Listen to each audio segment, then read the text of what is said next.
here? Hi, Rolf. Hi, Azure. I love ya so much. How's it going? Welcome to the stream. I love you both very much.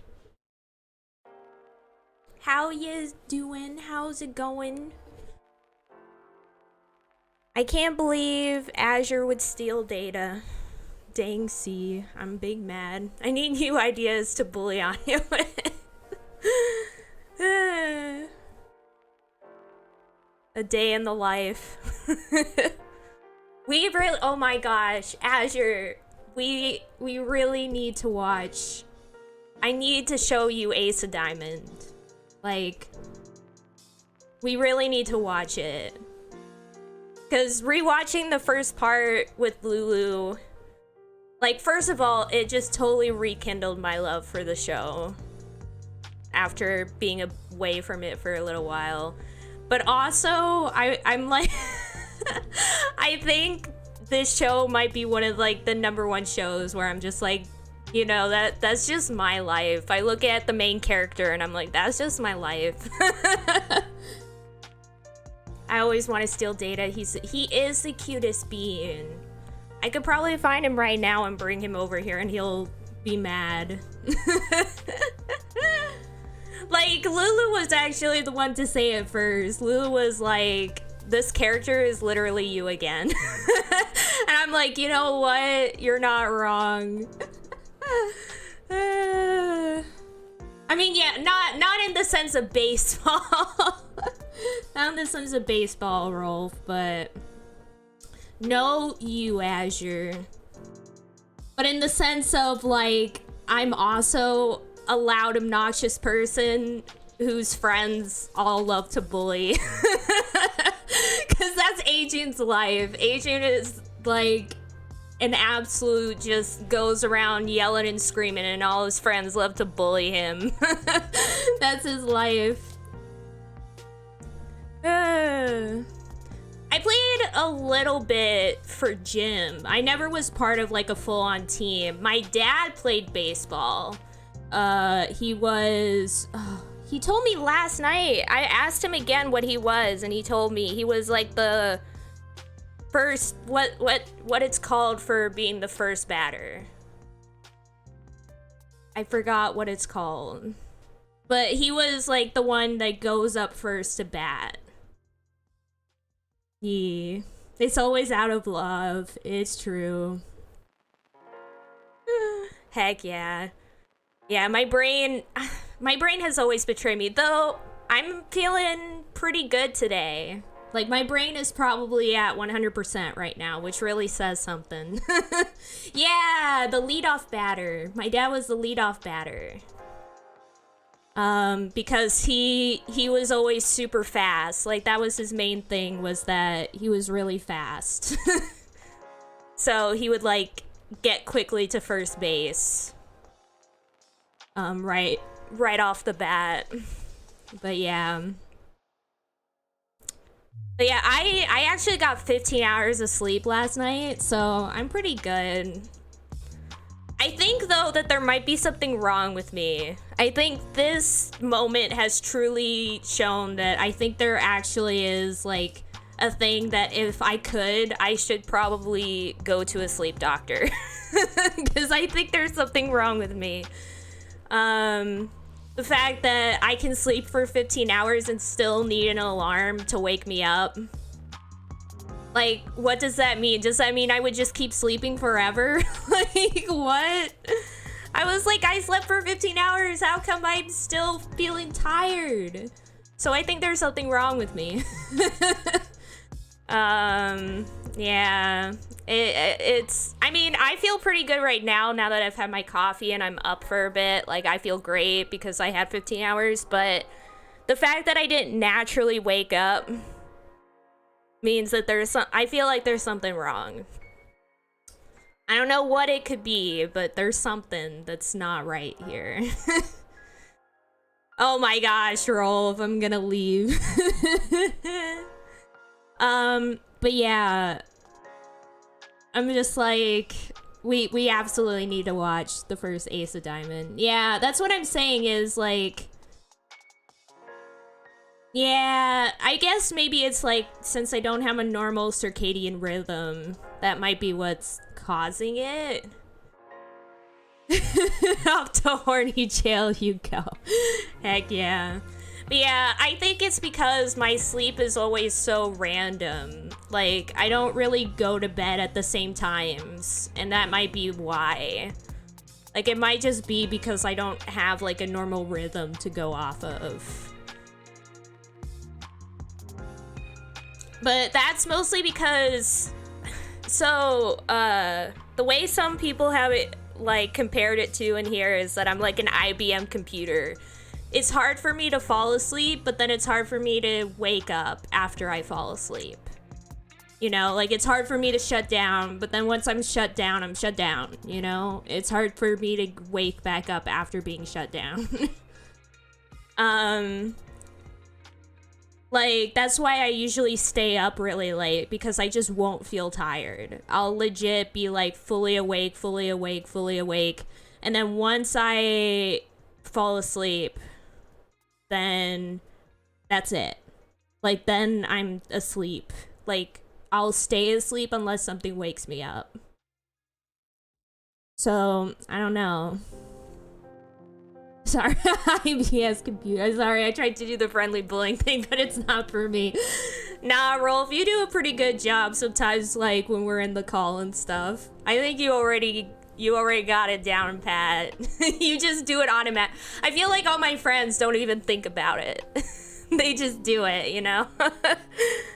It's just a natural inclination when you're friends with me is to bully me. They're gonna think you're dead or something. No, because, yeah, it's just automatic for me, heck yeah. And Rolf, you've definitely done it as well, especially when we're in a call together, so I'm pretty sure it's just an automatic thing. You don't even think about it. Oh my gosh, but no, they're not gonna think I'm dead. Because I think I actually do snore a bit now, so there's that. And then also...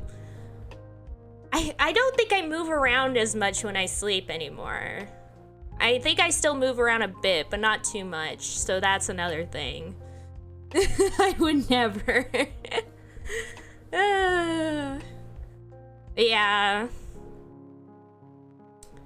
Azure, did you go get the test yet, by the way? Or is that happening later? I just want to know.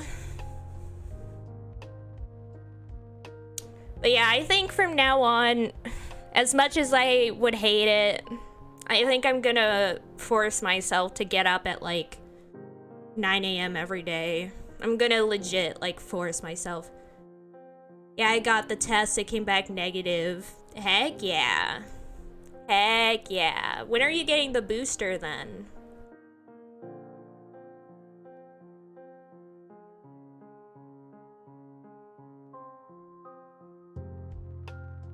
Is that also today, or will that be like a different day? Is basically what I'm wondering.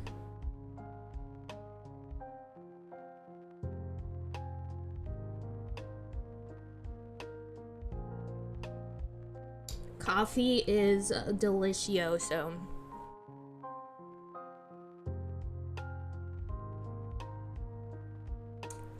But yeah, I bet...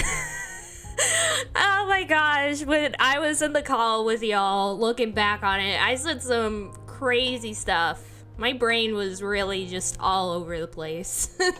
Probably like next week or something, but I might need to go to the hospital first because my cough is getting worse and better at the same... What's it? How can it be getting worse and better? What do you mean? Also, oh no. That sounds pretty bad, Azure. I hope you're doing okay. I hope it's nothing like too bad. No, I didn't though. I remember I did not. I just said weird stuff that no one understood what I was trying to say. Though, I love Azure that we have like the same brain.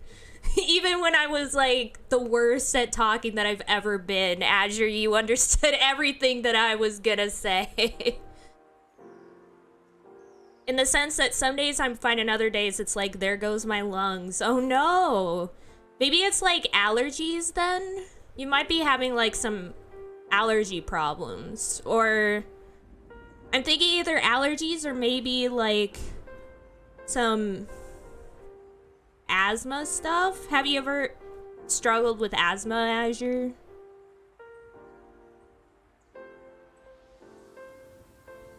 I'm literally writing the story of your life, bud. It's just so funny to me how we'll be in a call and no one else will understand what the heck I'm trying to say, and Azure, you'll be like, I get it. I get what you mean. It's so funny. Oh boy. But yeah, I hope you're okay, Azure, and that it's nothing too bad. But yeah, definitely I would say probably go to a doctor and see if they can figure out what's going on.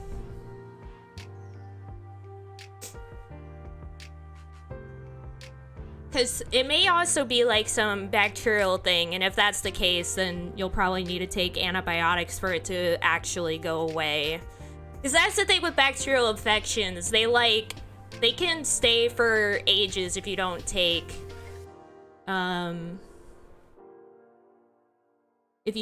anything.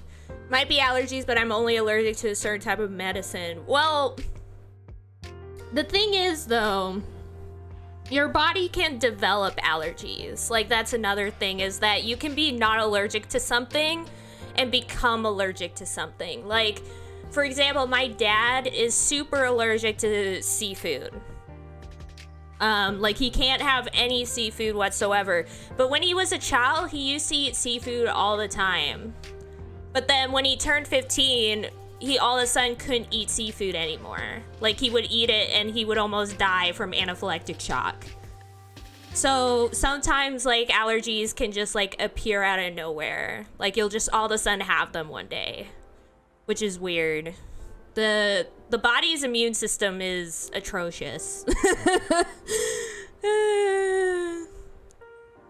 Amazing. And also, my mom also has a similar thing where she was able to eat avocado just fine for a long time. And now she can only have a little bit because if she has too much, then, like, she gets an allergic reaction. So it just happens. Like, you can be okay with something, and then all of a sudden your body's like, no, you can't eat this food. And it's like, okay, thanks, body. Thanks, buddy. Yeah. I'm like allergic to everything, so I feel like also another thing that I was thinking of is that I might be tired all the time because I take allergy medicine, and it might be making me sleepy all the time just because of that. But I take allergy medicine all the time because I'm literally allergic to everything. Like, I fear if I don't take allergy meds, then I'll feel sick. Like, I literally get an allergic reaction whenever I eat anything, whenever I have anything. I get an allergic reaction from the air during every season. It's the reason why I used to get a sinus infection at least twice per year. Though not really anymore because I take allergy meds all the time. And I also don't go out as much. Of course, after COVID started, so. As if I need another reason not to leave my house, yeah. I feel that. No, Azure. I'm not allergic to my friends. I love my friends. But, yeah. It's very weird. I got it from my dad's side, because my dad is also allergic to everything, at least low-key. So I'm like the same way. I'm allergic to almost everything that exists on this planet Earth. Never, Azure. You can pet Data, but you can't steal him.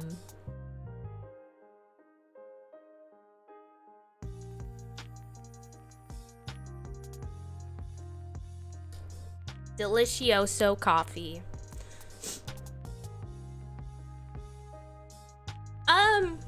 Oh, that's cool.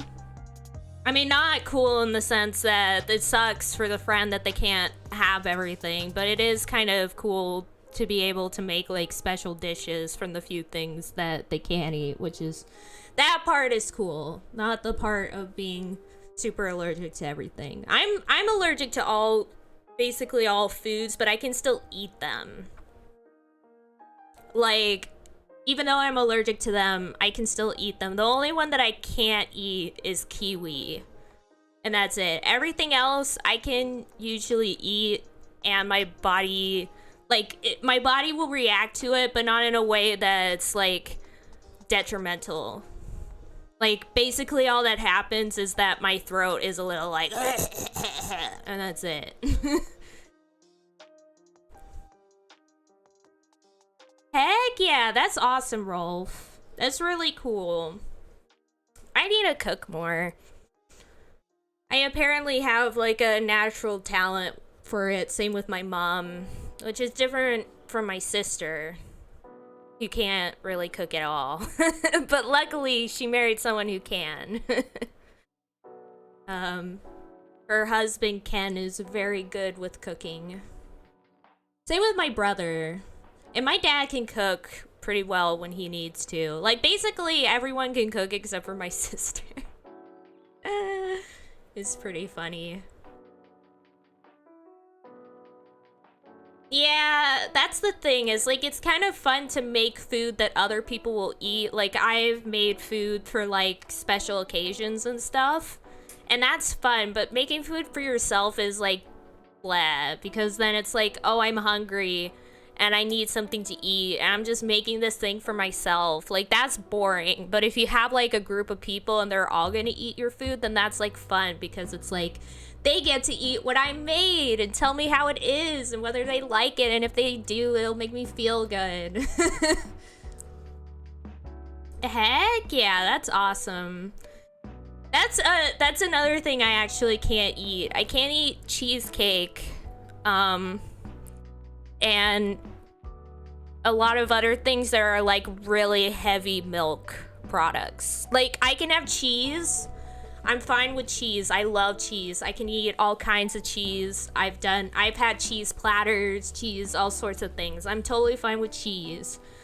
But when it comes to, like, for example, just straight up milk or cheesecake or gelato, then I can't eat it. I can have ice cream, I can have cheese, I can have those kinds of things. I can eat yogurt, but I can't have regular milk, I can't have cheesecake, and I can't have gelato. Because if I eat any one of those foods, my stomach's gonna go, no. No. It'll be very mad.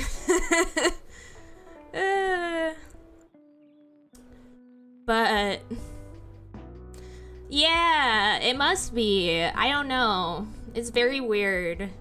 Because, as I said, I can eat tons of cheese just fine. I can literally have an entire cheese platter, my stomach's okay. But if I have, like, a slice of cheesecake, my stomach's like, no! I mean, no matter what, I'm gonna have some type of reaction, because I do to everything that I ever consume, ever. But those are the ones I don't react really well with at all. Throws pancakes at you. So recently I found out, in terms of pancakes, that I'm fine with pancakes if my family makes them. Like, I'm fine with the pancakes that my mom and dad make, because they both can make pancakes. And I'm fine with those ones. But any other pancakes still don't taste or look good to me. I think, like, my family just makes them in a very particular way. Well, no, not McDonald's. Those are the worst ones. I hate those ones. I think the reason why I'm okay with the ones my mom and dad make is they make it, like, really, like, it's not thick. It's very thin, the way that they make it, and I think that's what makes it fine for me. I don't know, like, I think it's like how thick it is that bothers me, and I feel like lots of places make it pretty thick, and I think that, like, I just don't like thick pancakes. I want thin ones, I think. But yeah, everybody has like those foods though that they just can't eat. McDonald's pancakes, cheesecake, ketchup, radish, beets, all of those things. I'm like, nuh-uh. Heck yeah. Absolutely.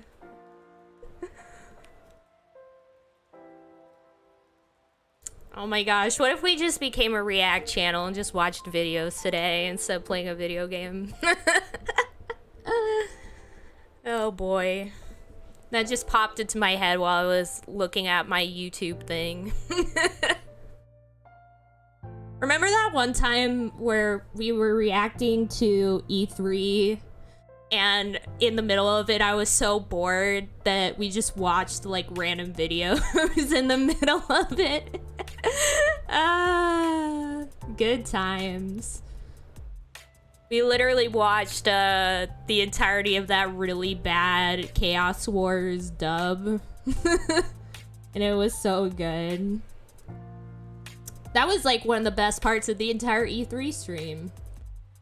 Anya the Nerd here. We're back again with some React videos. Also, only a small percentage of my viewers are actually subscribed, so please subscribe to my channel. Also, this video is brought to you by Skillshare. Yeah, Skillshare!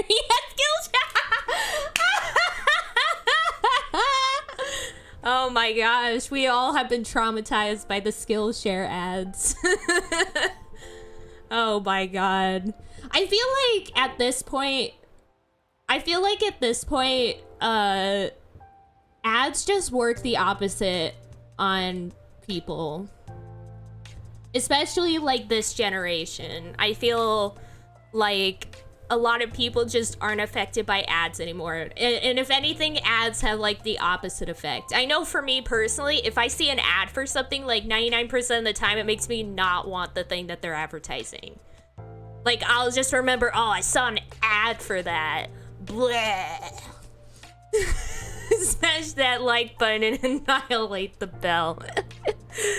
Remember when we had to watch the end of Yeah, we had to watch the end of Devil Survivor 2. We also had to watch the end of Mega Man Battle Network 2. All because of those days when I was a terrible Mac user. Good thing we haven't had that ever happen again as soon as I got an actual... what is it? Oh my gosh, an actual Windows computer. That was what my brain had, like a huge, like, it just went blank. Nothing was there. But I meant to say, I'm glad I now actually have a Windows computer instead of a Mac computer, because those days were rough. Those days were rough indeed. The fact that there were several big Let's Plays that we never actually got to see me at the end do, and we had to watch YouTube videos for because the computer was just terrible. Oh, and that makes sense, Rolf. Yeah, there's a ton of stuff like that where I'm just like, I refuse to see this thing because I saw so many ads for it and now I don't want to see it. Kill your parents, take their credit card, send me your money now, please. Ooh, ooh. That's amazing. But yeah.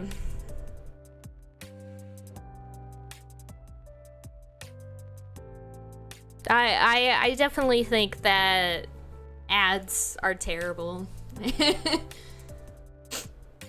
Yeah, like, I guess if there were more, like, variety of ads, it would be better. But even then, I don't know. I'm just like, blah. No! Nightbot's a liar. Nightbot's a filthy liar. I love Azure 5 billion %, and that's a fact. I still remember how Barry has gotten like 0% love. I think like more than once, and that makes me laugh every time I think about it. Like, I think Barry is like one of the only people to get 0% love with people. Hello. It's Rolf. Hello. Welcome to the stream. How's it going? It's me. Pretty good. A bit tired. Had a busy weekend, but just chilling today. Heck yeah. That's fair. No worries. What were you doing? A lot of D&D, as usual.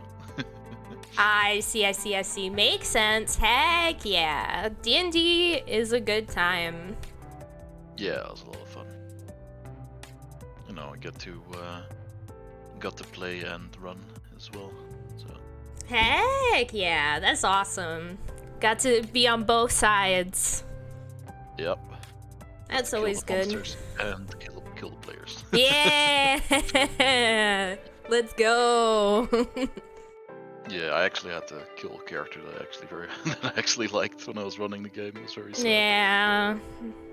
That always sucks. Yeah, no, they tried very hard, but it was a very difficult fight. And started losing.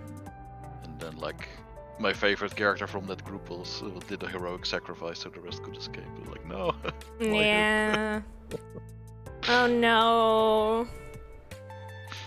Yeah, it's rough. But you know, you have to follow through, otherwise it feels cheap. Yeah.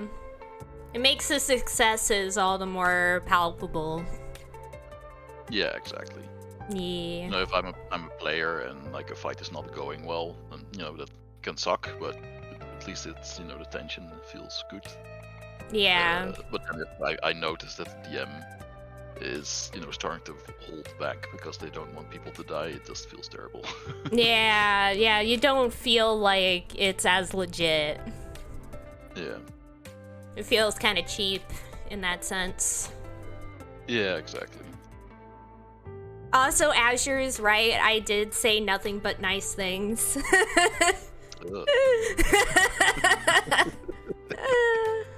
Oh boy. How are you doing? I'm doing good. As I said, 15 hours of sleep. I've been rewatching Ace of Diamond a little bit. I watched like the first, I think it was 6 episodes with Lou and Adam the other week. And I forgot how good the show is. It's been ages. And I've also been like catching up with the manga too, as well. It's gotten really good. Like, definitely, the one negative about Ace of Diamond, and it's kind of the negative for most shonen stuff, is that the pacing isn't the best. But the show makes up for it by having a really good cast of characters and like actually subverting a lot of typical tropes, and just overall like having a lot of really good moments and stuff that makes it so that the slogs are kind of worth it when they happen. Yeah, no, this is such a common problem in shonen shows. I feel like all of those shows would be a lot better if they just cut out 75% of the content. Yeah, it's so true. It's like, we don't need all this. Or like, here's another thing about shonens, is that a lot of the content doesn't need to be there, and the stuff that should be there are usually like things that happen off screen. And it's like, that's the kind of stuff we want to see. Put that on the screen. We don't need all the rest of this. Like, they'll show the battles off for like 5 million chapters, but then the character development is like, oh yeah, we met like off screen. And it's like, what? I wanted to see that part. That's the part I wanted to see. Yeah, it always really bothers me in fight scenes as well when they just constantly interrupt the action to do like reaction shots and like flashback explanations. Like, oh, just let the action speak for itself. Yeah, or like I mentioned that one of the best things about Ace of Diamond is the characters, but I feel like a lot of character development happens off screen, and it'll just be like mentioned in the fight, like be like. Or like there'll be like slight mentions of this character development happening, but we don't get to see it. Instead, we see like the all the competitions in like such detail that it takes like 20 chapters to get through one battle, but we don't get to hear. Fair, you know, yeah. At least that's faithful to baseball. I mean, baseball does take forever. That is a fact, but it's still like I kind of wish that we could see this development with characters instead of it being like told to us. Yeah, no, for sure. Yeah, being like, oh, these two characters have a good relationship, and it's like, or you could show it to us, show them hanging out outside of baseball, you know, like they'll be like they hang out all the time, and it's like, could you show it? Could you show it to us that they hang out all the time? Like in recent chapters of Ace of Diamond, like one of the big things, and this is without me putting on my shipping goggles. Like Terajima has Terajima has stated himself that the whole, like, the crux of the show is the relationship between Sawamura and Miyuki. Like, that's literally, like, the crux of the entire narrative. They're the two protagonists of the story.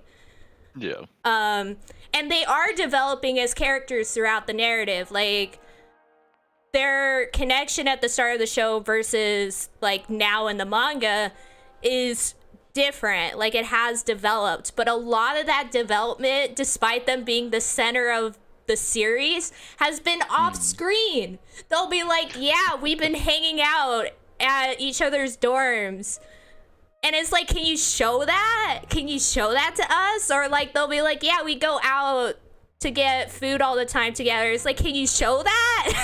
Can you show that to us? Nope. No, we just gotta be like, oh, we know they do it, but we don't get to see it.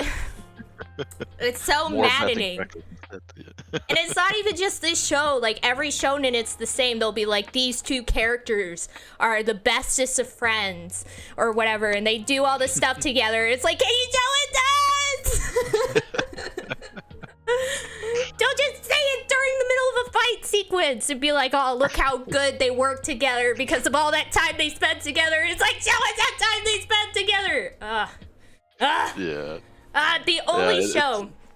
The only the show. Real reason, yeah, go ahead. No, you go. Sorry, I'm going on a whole rant. I think like one of the big reasons why they do it like that is because, you know, if they can stuff that sort of thing into action scenes, it really saves on the budget.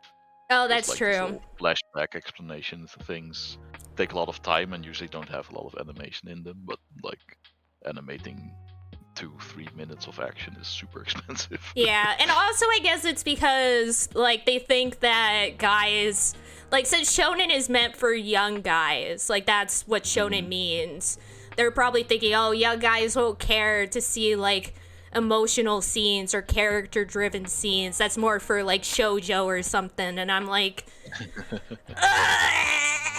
I'm gonna die. The only show, as I was about to say this, the only show that I think subverts that is probably Hunter x Hunter, which is why Hunter x Hunter is one of the best shonens. Because I feel like that show actually does like show like really well done character development and character progression and the relationships between characters. I'm like, that show actually does a good job with it, and that's why it's one of the best shonens. Let's go. Heck yeah, Azure, you're the best.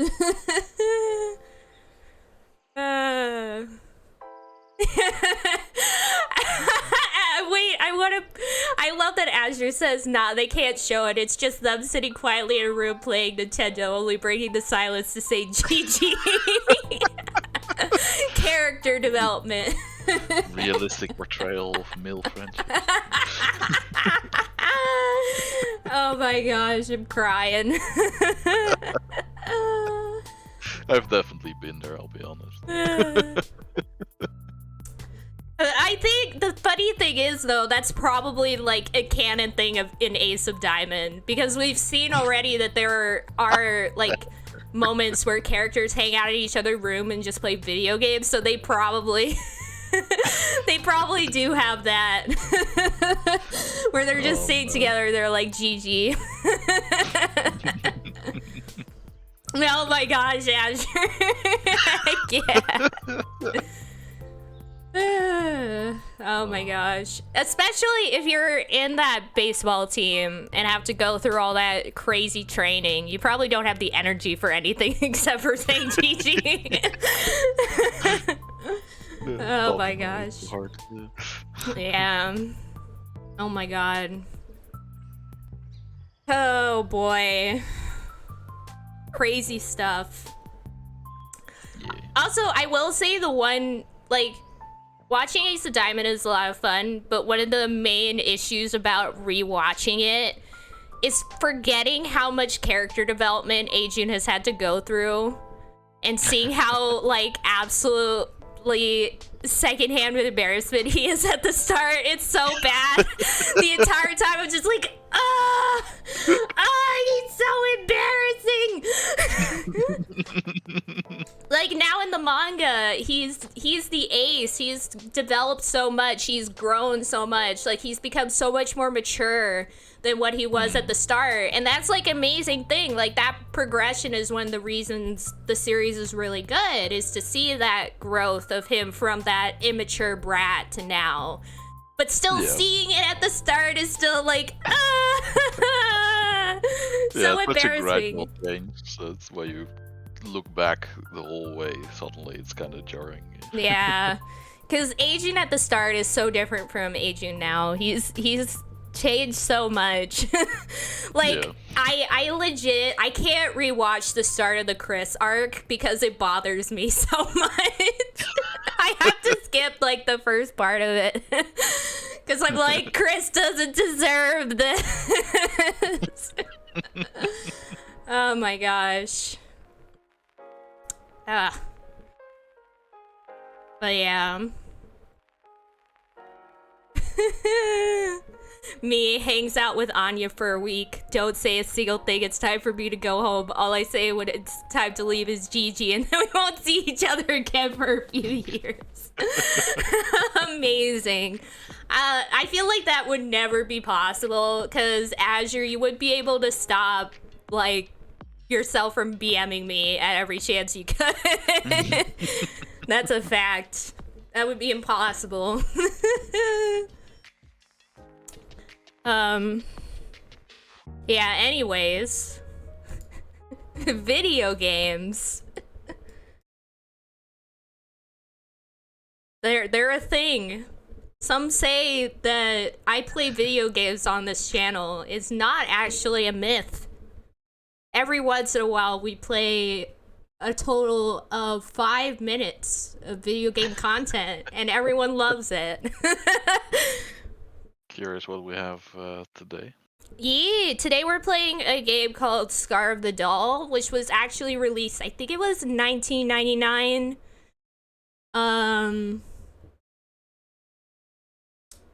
It's basically, it's an old visual novel that was actually praised when it came out and stuff, but it just never came, like, it was never officially translated until, like, I think 2 years ago.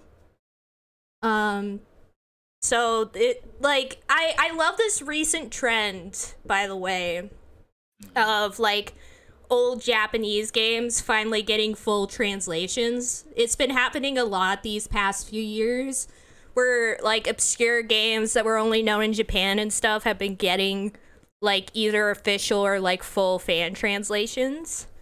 Yeah. It's pretty awesome. Because I could probably make even a whole list, maybe for Screen Rant one day, of, like, 10 Japanese games that finally got English translations in the past, like, decade or past 5 years. Like, it would be a whole list and more. Nice. Yeah. So this is one of those. Hopefully, it'll work well. That's always a good question, yeah. Okay, yeah, it's it. It's on the screen. Let me wait. I've realized that if I hit the stream for Scarf the doll that pops up, like that part for any game that pops up on Discord, it a lot of times doesn't work properly. I have to like specifically go into like share the screen and then click on the application, because otherwise sometimes it like glitches or whatever. It's weird. No, you go, Rolf. Sorry. I said at least you remember to turn it on this time. Mm-hmm.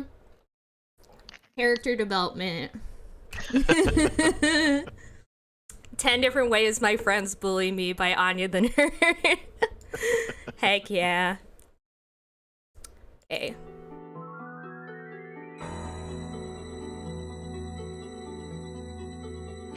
But yeah, I'm pretty excited for this because I always love seeing like old games that are translated and seeing like how they're like a time from a bygone era. I have no clue what this game is. Let's get into it. Yeah, I don't know too much about it. I just know that it was a thing, and then they finally brought it over, and that's it. And I know that there's like a mystery to it, like it's a mystery visual novel, maybe supernatural, I don't really know. But Lulu bought this for me. She gifted this to me. I don't remember if it was for my birthday or Christmas, but she did gift it to me, so I'm pretty excited. And we might have talked about it, Azure. What was that, Rolf? Apparently it's a Christmas game, so... Yeah, Merry Christmas, guys. This is barely readable. Yeah, very smeared Only the context Christmas. that lets you know what it says. Yeah. Anyways, new game. December 18th, early morning. Ooh, almost Christmas. Yeah. Asumi Kamijo's father's house. I'm sure nothing bad will happen before then. Yep. Answering machine message. Thank you for calling. Please, leave a message. Beep! I called it! The answering machine again. I sigh frustratingly. What message should I leave this time? I leave a message. Oh! We could choose. Okay, so it's her sister, apparently. Yeah. This is like, let's save already. First choice. Yeah. Also, can I just say... How do I save? Should I hit OK? Oh. Yeah, I think okay. Oh. What? What? Why did it take me back? I don't know. That's weird. And this is the choice that determines our entire character, of course. Yeah. Yeah, I mean, the first one just seems the most logical. But... Yeah. This is Asumi. I'm on my way. What? Oh, I have to hit answer. That's weird. This is already kind of interesting just because it's very different. Some old-fashioned UI. Yeah. This is like I'm playing like a LucasArts game or something. Oh yeah. This is Asumi. Are you still not there, sis?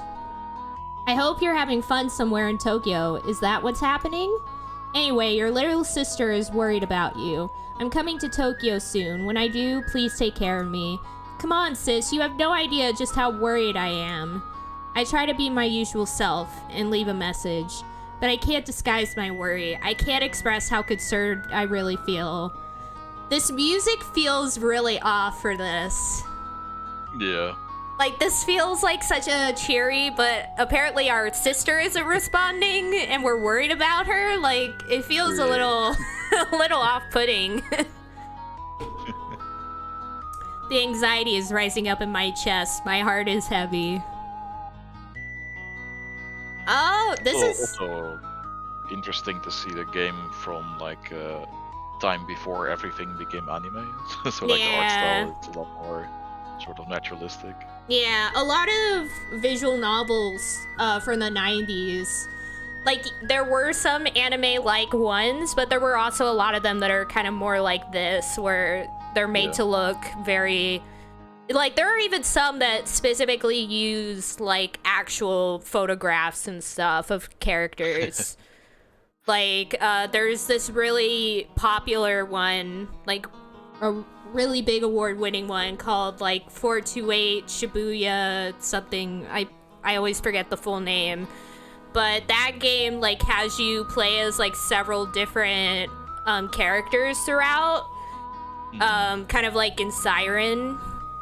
And your choices with one character affect, like, the choices of other characters. And there's literally over 100 different endings. Wow. Yeah, and if I remember correctly, I'm pretty sure they use, like, actual photographs for, like, the characters and other things in it, which is kind of interesting. Nice. After leaving the message, I hang up the phone. I let out a sigh. I wonder how many messages I've left on my sister's phone. Has she heard any of them at all? Maybe she's been listening to them and laughing to herself at my concern. I can only hope that's the case. It's kind of fucked up. Yeah. I have not heard from my sister since September. My sister is 3 years older than me. She and I have always been close ever since we were children. We used to play outside every evening until it got dark. Since we were a single-parent family and my father was often abroad for work, my sister was always very special to me in so many ways. My sister goes to graduate school in Tokyo. The last time we spoke on the phone, we talked about nothing really important. I can't even remember the details. You know, this is kind of weird because I also talk to my older sister all the time, once per week. And we talk about random stuff. Always Saturday nights. That's nice. Ever since that call, though, I haven't been able to reach my sister by any means. My sister has disappeared. Facing this reality, I have decided that I have to go to Tokyo to find out what happened to my sister. Today is the day. I'm ready to leave. My sister's address is somewhere here. Oh, interesting. Okay. The study, I guess, makes the most sense. Or in the kitchen already, so might as well look here. Yeah, we can do that. This kitchen is so cluttered. Yeah. On the table in the kitchen, there is a note on which my sister's address is written. Heck yeah. I should just check my sister's school address and her apartment address. She researches at Mikozuka Lab, affiliated to the Taito Institute of Technology. My sister's apartment address is Hongo 6 Chom, Bunkyoku, Tokyo. I mustn't Yeah. I mustn't forget my sister's apartment's spare key, so I can wait there just in case. So I feel the need to just this popped into my head, this bit of information. But after World War II, Tokyo split into different wards. Like, the main part of Tokyo is made up of 25, I think it is, special wards. Okay. And all those wards are like their own, like, cities within the city, basically. Like, they have, like, their own, like, rules and stuff, but they're all part of Tokyo. Okay. And that's just the main part of the city. That doesn't even talk about all the, like, littler wards that are around Tokyo. The 25 special wards are, like, the main, like, city area. And Shibuya, for example, is one of those wards. One of the special wards. Like Shibuya, Cho, Minato, like all those are different wards within Shinjuku, all of those are different wards within Tokyo, special wards. But yeah, it's pretty interessante.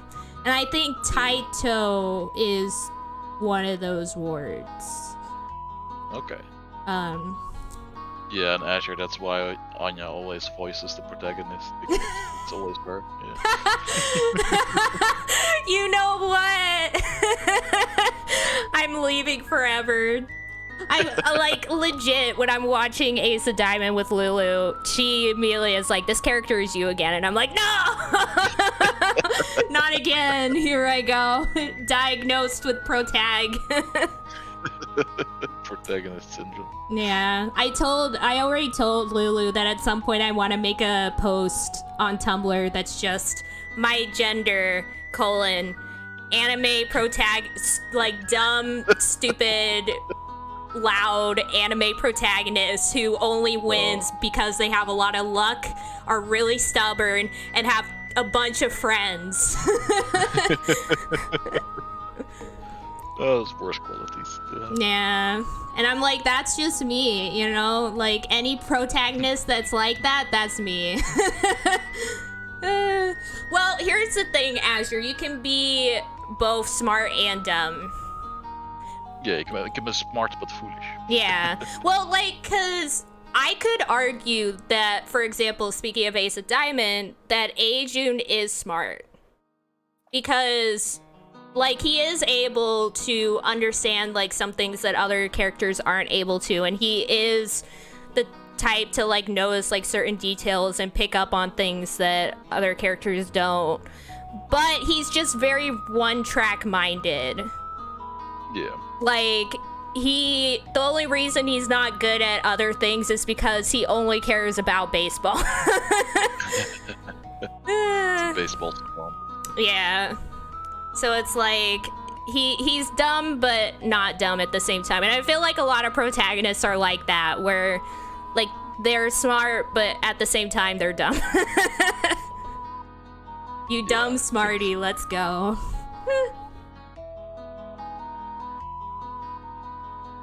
What were you saying, Rolf? Not much, actually. Alright. I mustn't forget my... Wait, what? No, I was just saying we got the address. Oh, yeah. I mustn't forget my sister's apartment spare key, so I can wait there just in case. Got apartment spare key. I'm ready now. It's time to go. This really feels like an old adventure game. I mean, visual novels are, like, just a subgenre of adventure game. Yeah, so basically. It makes sense. Like, they came from adventure games, but it's still weird to see it, like, so blatant here. I know where my sister's school is, and I have the spare key for her apartment.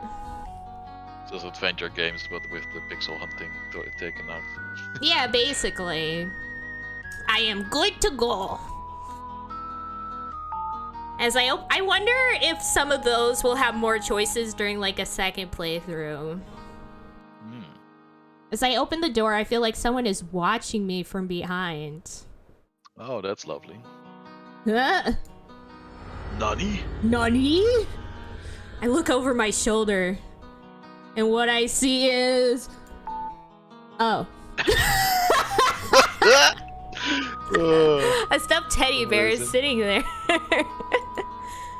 This bear has been precious to me since I was small. I remember my sister gave it to me. She left it by my bedside as a gift on the night of Christmas Eve. Okay, bear, you want to see my sister too? And the bear was like, yes, take me to your sister. Okay, Mr. Bear. I take the toy bear and put it in my bag.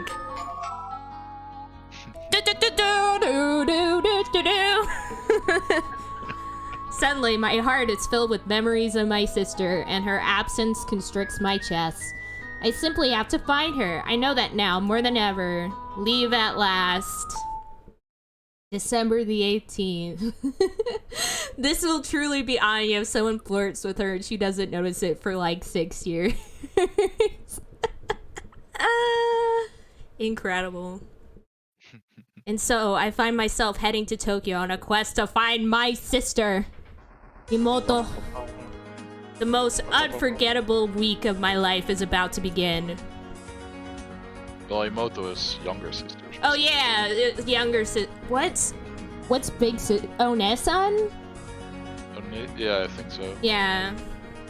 I could only think of the like extremely posh, the Anya way. I think. It's like oh yeah.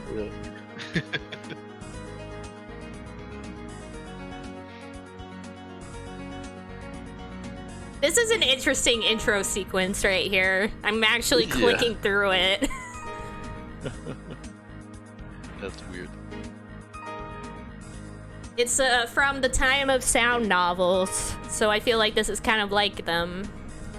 This feels like someone took a picture and then applied a pastel filter over. Yeah, basically. Like, these do feel like someone went around Tokyo, took a bunch of like pictures and like just applied like some filters and used them in the game. It's like new technology at the time. Yeah. I mean, I love it, honestly. It gives it a certain character. Yeah, that's charm.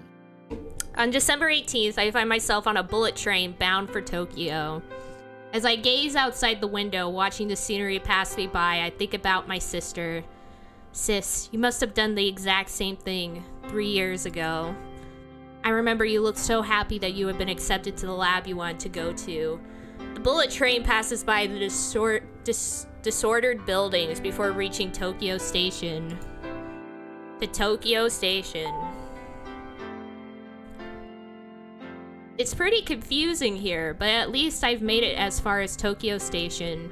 Everyone is walking about at speed, looking busy. I have no idea where to go next. It's like New York. Yeah, Tokyo is crazy. Tokyo is like I think, if I remember correctly, Tokyo is like one of the most like busiest cities. Like, it's actually like a legit thing. That's one like the busiest and biggest cities in like the entire planet. Like, it's like one of the biggest hubs like anywhere. Which is kind of insane. And actually, fun fact, Shibuya Crossing is I think it is the biggest crossing in the world. Oh, wow. Yeah. And that's why anytime I see Shibuya Crossing in anything, I'm like, there it is! It's Shibuya Crossing! Because it's pretty obvious when you see it. You're like, oh, there it is again. Shibuya Crossing. Yeah, one of those places where once you know, you recognize it all the time. Yeah, I mean, Shibuya is basically like the Times Square of Tokyo, basically. Ah, yeah. So, it makes sense. Maybe it's my imagination, but in the crowd of people, I catch a glimpse of a familiar figure. Is that? That's facial expression. Yeah. My sister. Very disturbed. Yeah, I like this. It's like, it's not like over the top. It's like an actual, like, legit disturbed expression. The woman is going to be swallowed up by the crowds. I have to hurry to catch her. Yeah, I mean, why not, right? You're gonna beat yourself up over it if you don't. Yeah. Plus, if it were me, if we're thinking of this character as me, I would not do I would not do these other two things if I saw my sister in the crowd all of a sudden after trying to search for her. I would just run right after her. So Anya would never plan anything. Yeah. Impulse all the way, let's go. Though not exactly true. I do like to plan things in advance, but if there comes a moment for something, I'm very impulsive. Like, I'm very impulsive in the moment for things, but I do like having a schedule. Like, I get really upset if somebody's like, you gotta do this thing now, and it wasn't like part of my plan to do that thing. Oh, yeah. Like, for example, my parents, especially my mom, is very, like, extremely impulsive, like, even more than I am, in the sense that I'll be just hanging out and she'll be like, we're going to the store, you have to come with us. And we haven't planned any of that. She just decides that. Oh, I hate that. Yeah. And and I'm always like, I already have a plan, I thought, in my brain for today. I planned that I would do this, this, and this. And I want to stick with that plan.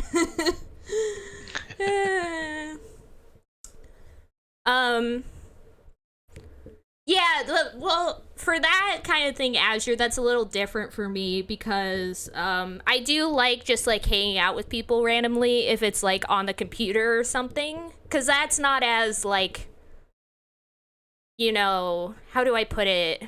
As it's not as time consuming to just jump on the computer, you know? Like if I've done the things I wanted to do today, then I'm fine with just jumping on the computer and being like, hey guys, let's hang out, you know? But I don't like being told we're going out and doing this thing now, because that's a lot more time consuming, and I prefer to have that like pre-planned.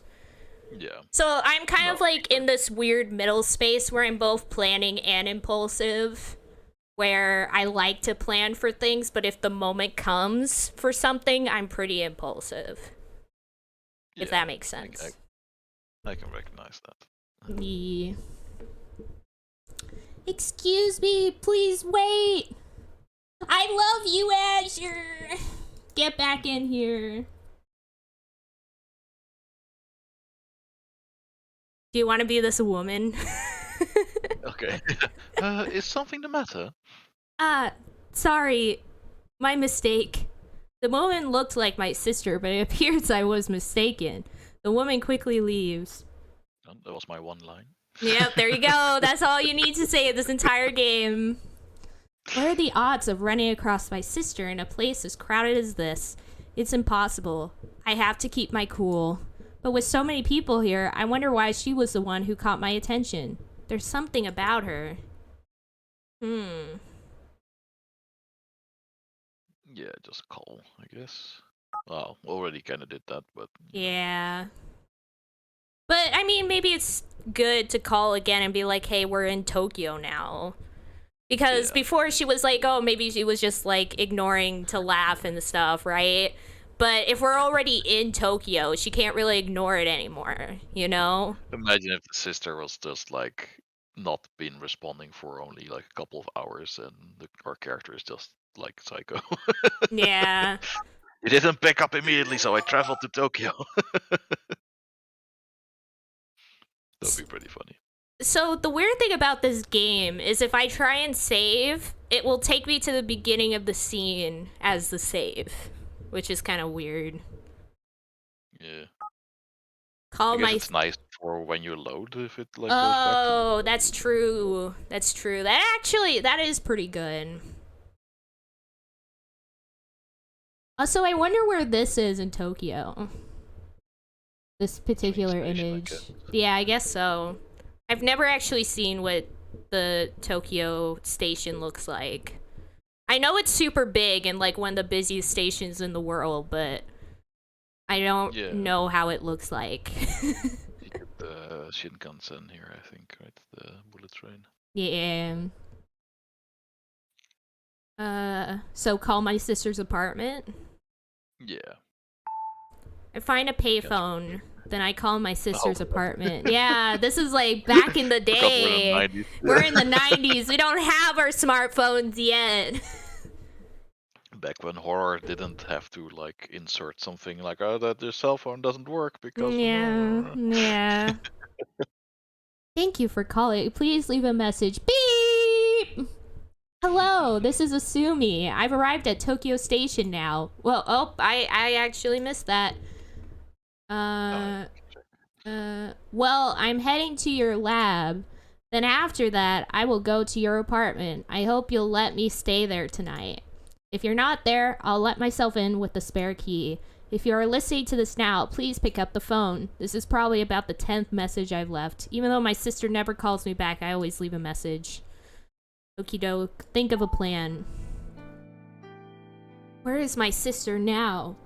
You would think that she would be in her apartment, either there or in the lab at her university. I have the spare key, so if my sister isn't there, I can let myself in.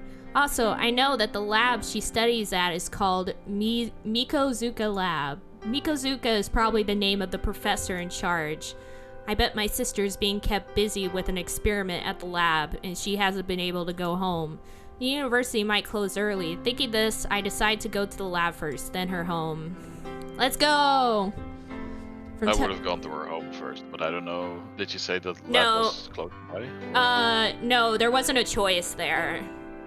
No, but like, you know, if I was her, basically, yeah. If there was a choice, then so she probably has like stuff with her, right? If she's planning to stay. Yeah. Well, I could dump that at the apartment first, at least. Yeah. Well, but she probably didn't bring like a whole suitcase. I would imagine she probably just brought like a bag with maybe like a change of clothes or something. So it would be something you can easily take around with you rather than, you know. Yeah, I don't know how far she had to travel to get here. She said I think it was like 3 hours to get here. Oh yeah, no, that's doable. Yeah. From Tokyo Station, I take the subway, then walk for a little while. I finally come to the university where my sister is a student, Taito Institute of Technology. Since it's winter break, I don't see many students walking around. I didn't think that the university was this big. Let me see, my sister's lab, Mikozuka Lab. Where's the lab? Well, I guess I'll walk around and take a look. So, well, I mean, look for my sister, ask the students, go to the fountain, go to university. I think we should ask the students. Sure, that makes sense. Because the first thing I do whenever I'm lost is I immediately like just ask people, be like, hey, where do I go? Like, actually, I have a funny story about this, actually.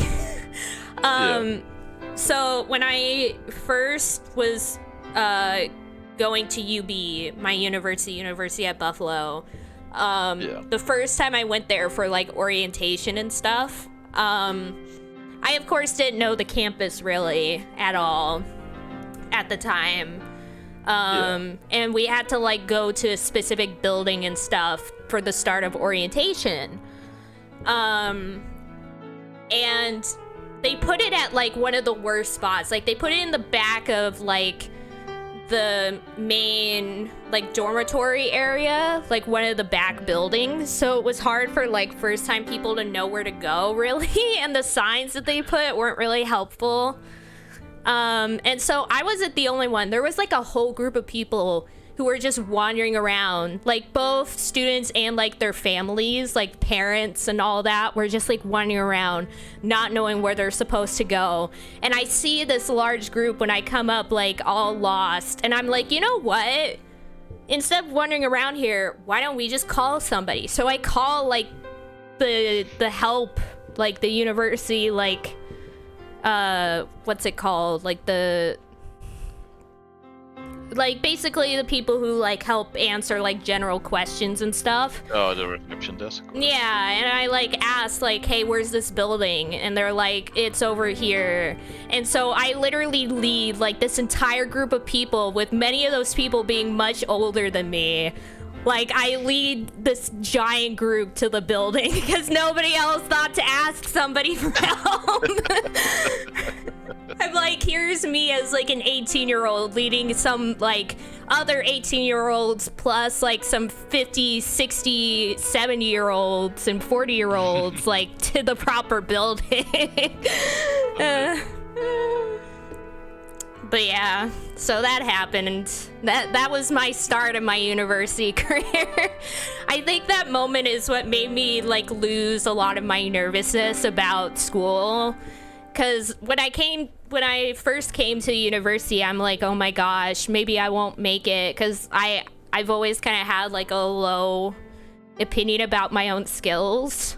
Like I didn't trust in my own abilities. There was even a time where I thought I would never get through high school. But I did, and was towards the top at 2, which was pretty awesome. Nice. But So I was coming to university feeling very like scared and nervous. But at that moment, I was like, you know what? Like, maybe I am pretty good. Maybe I'm okay. Everybody else also doesn't know what the heck they're doing. Hell yeah.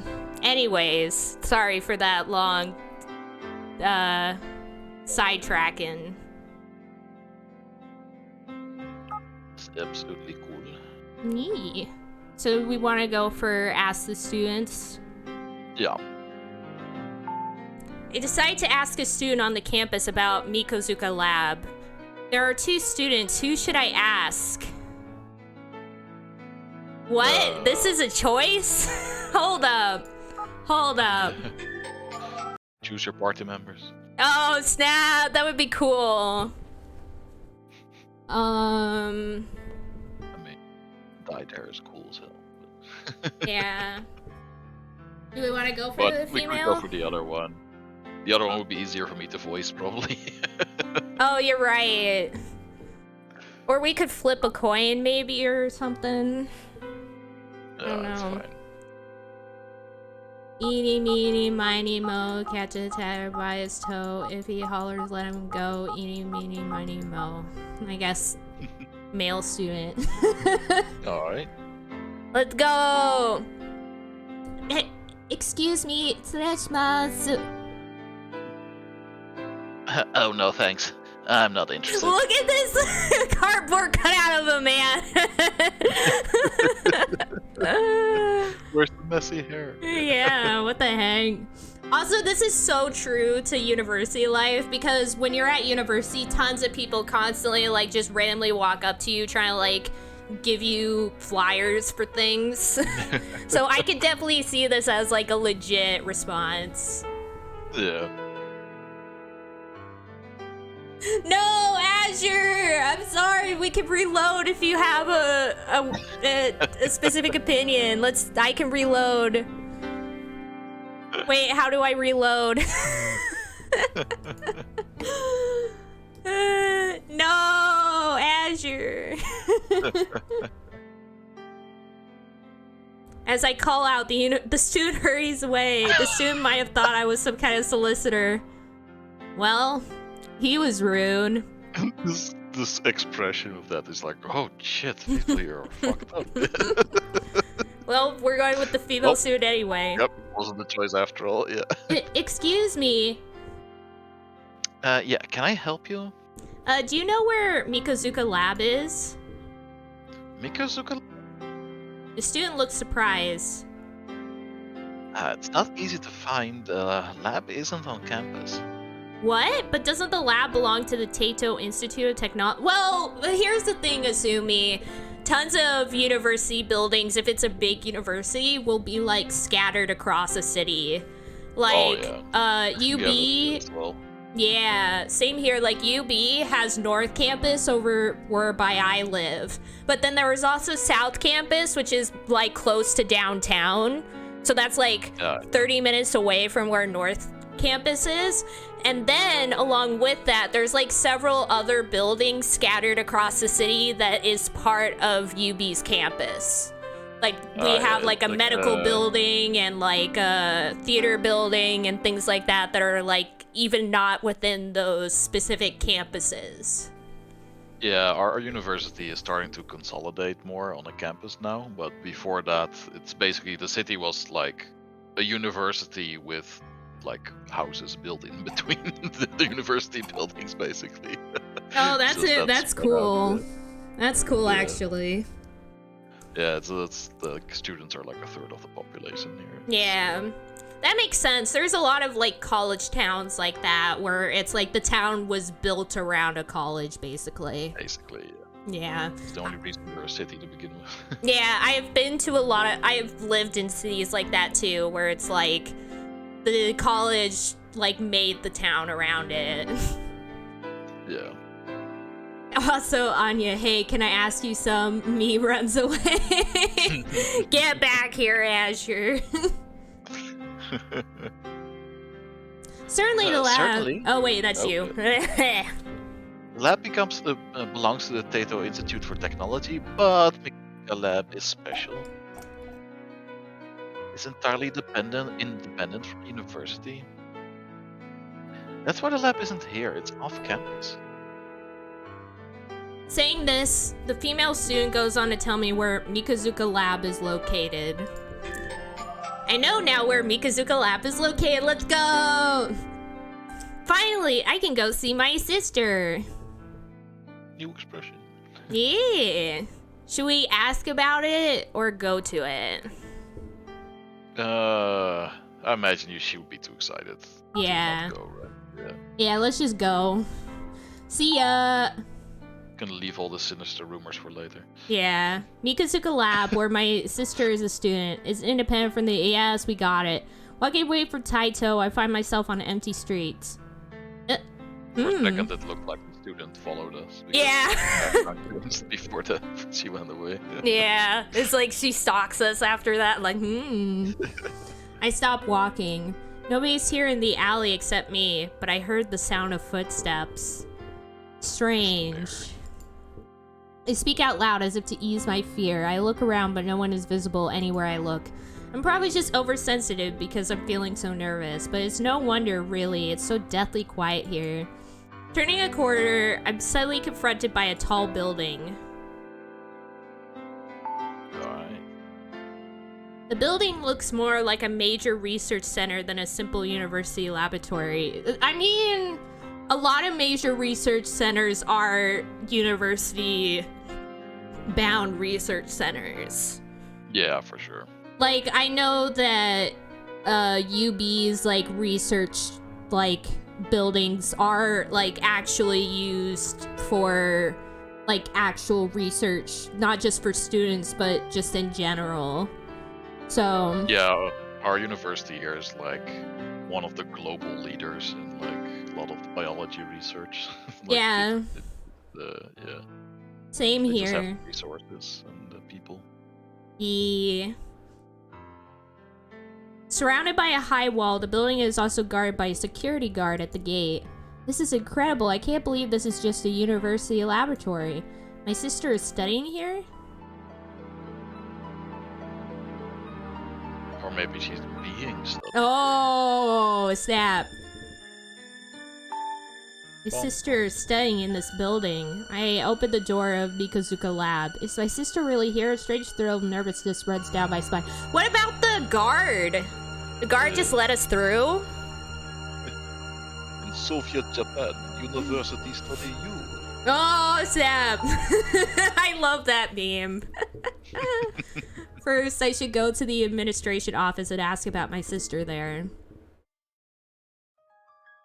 Alright, well, we've been told what to do. Yeah. There are only 2 staff members working at the administration office. At the rear is an older woman who seems to be in charge.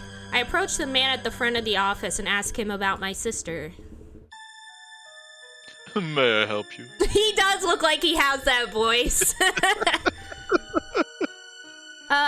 Yes, my name is Asumi Kamijo. My sister is a student here, and today I've come here to see her.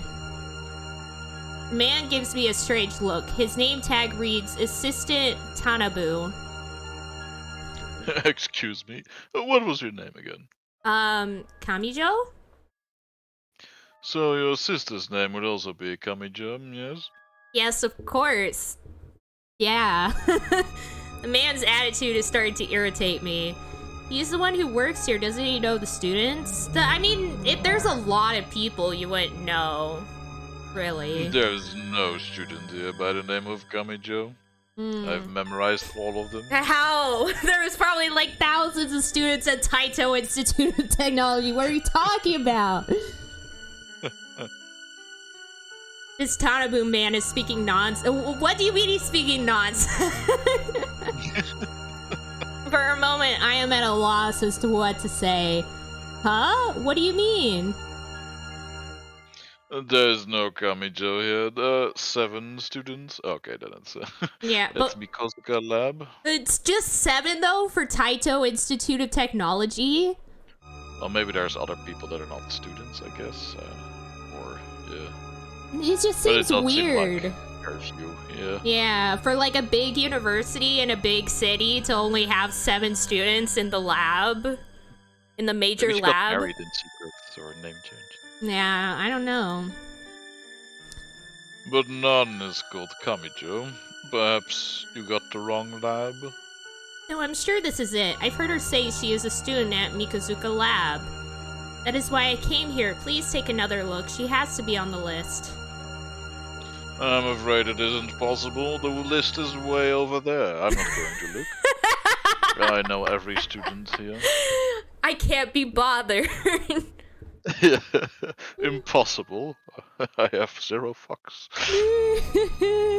There's no way I could be mistaken.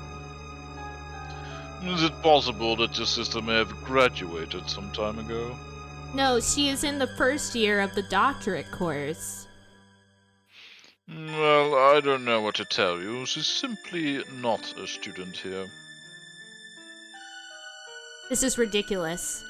I never anticipated this response. Maybe this man is... your manager. Yeah, can I speak to your manager? Maybe this man is lying. Maybe he just doesn't want to help me out. No, that would be even more ridiculous. Is it not possible that she's a student at another lab?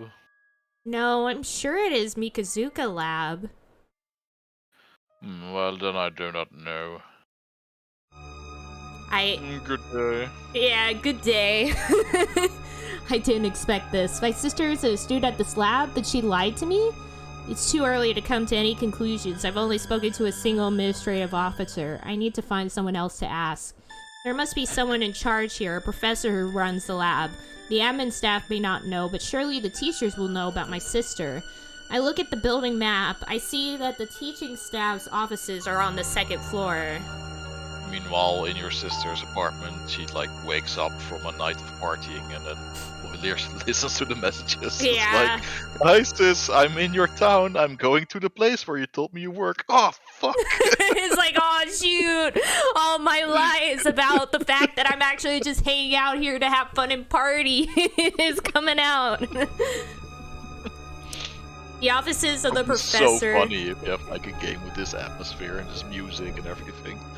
And then it turns out it's just something like that. Yeah, that would be hilarious. I would love that. I would love that twist. It would be so good. And then, of course, put in a second twist that is actual horror. Yeah. Yeah, that would be great.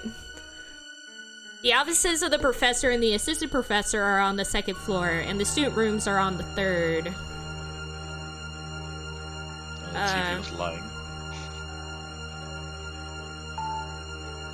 Staff. Let's save, actually. It's been a little bit.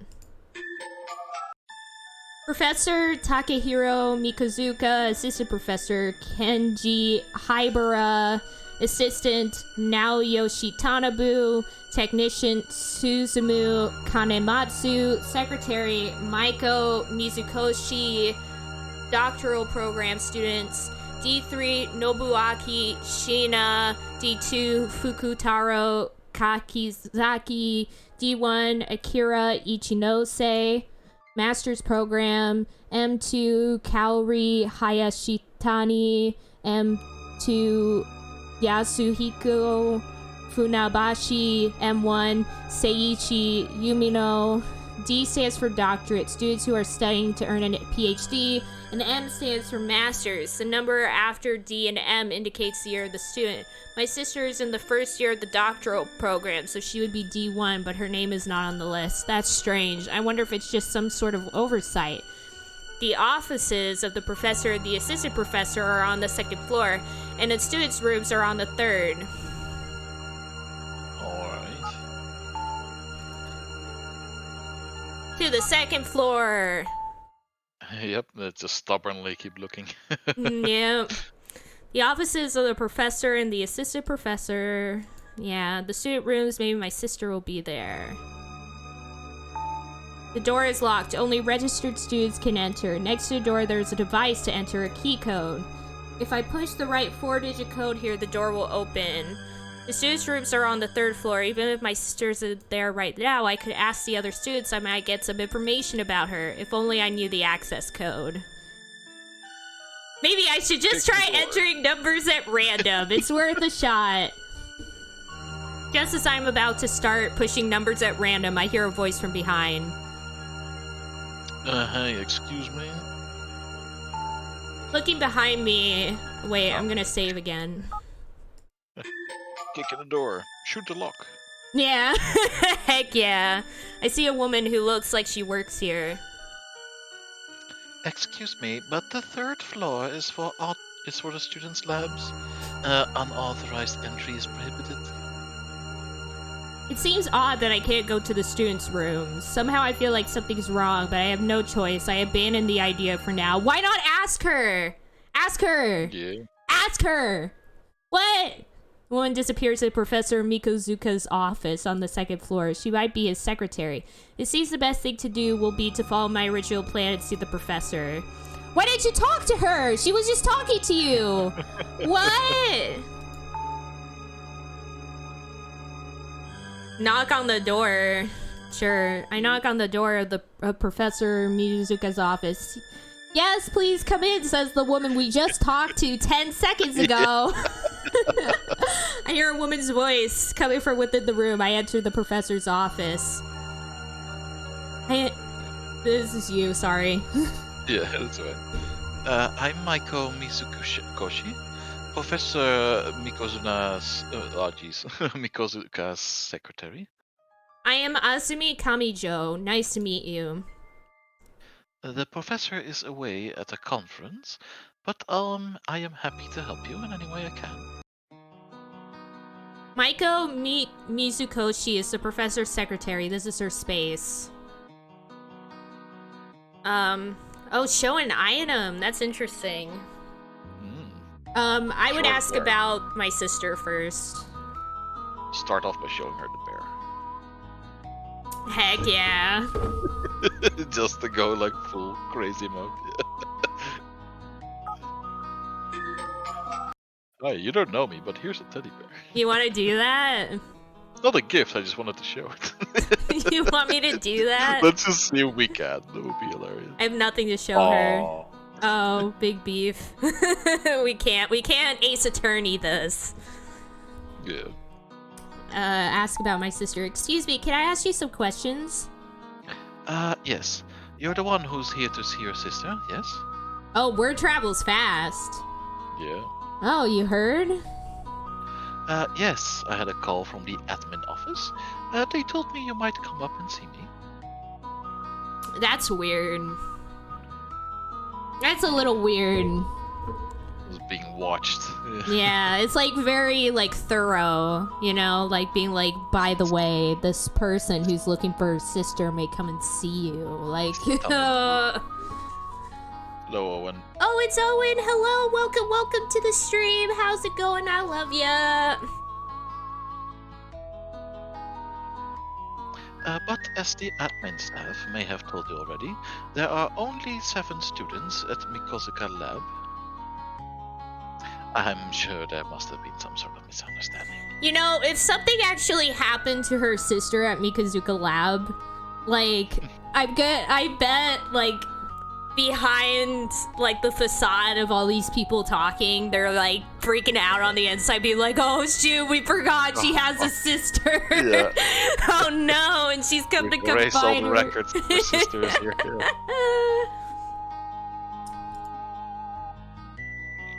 The answer is the same here. My sister isn't here, but that's impossible. Also, I think it would also be kind of funny if it turns out that she's never had a sister.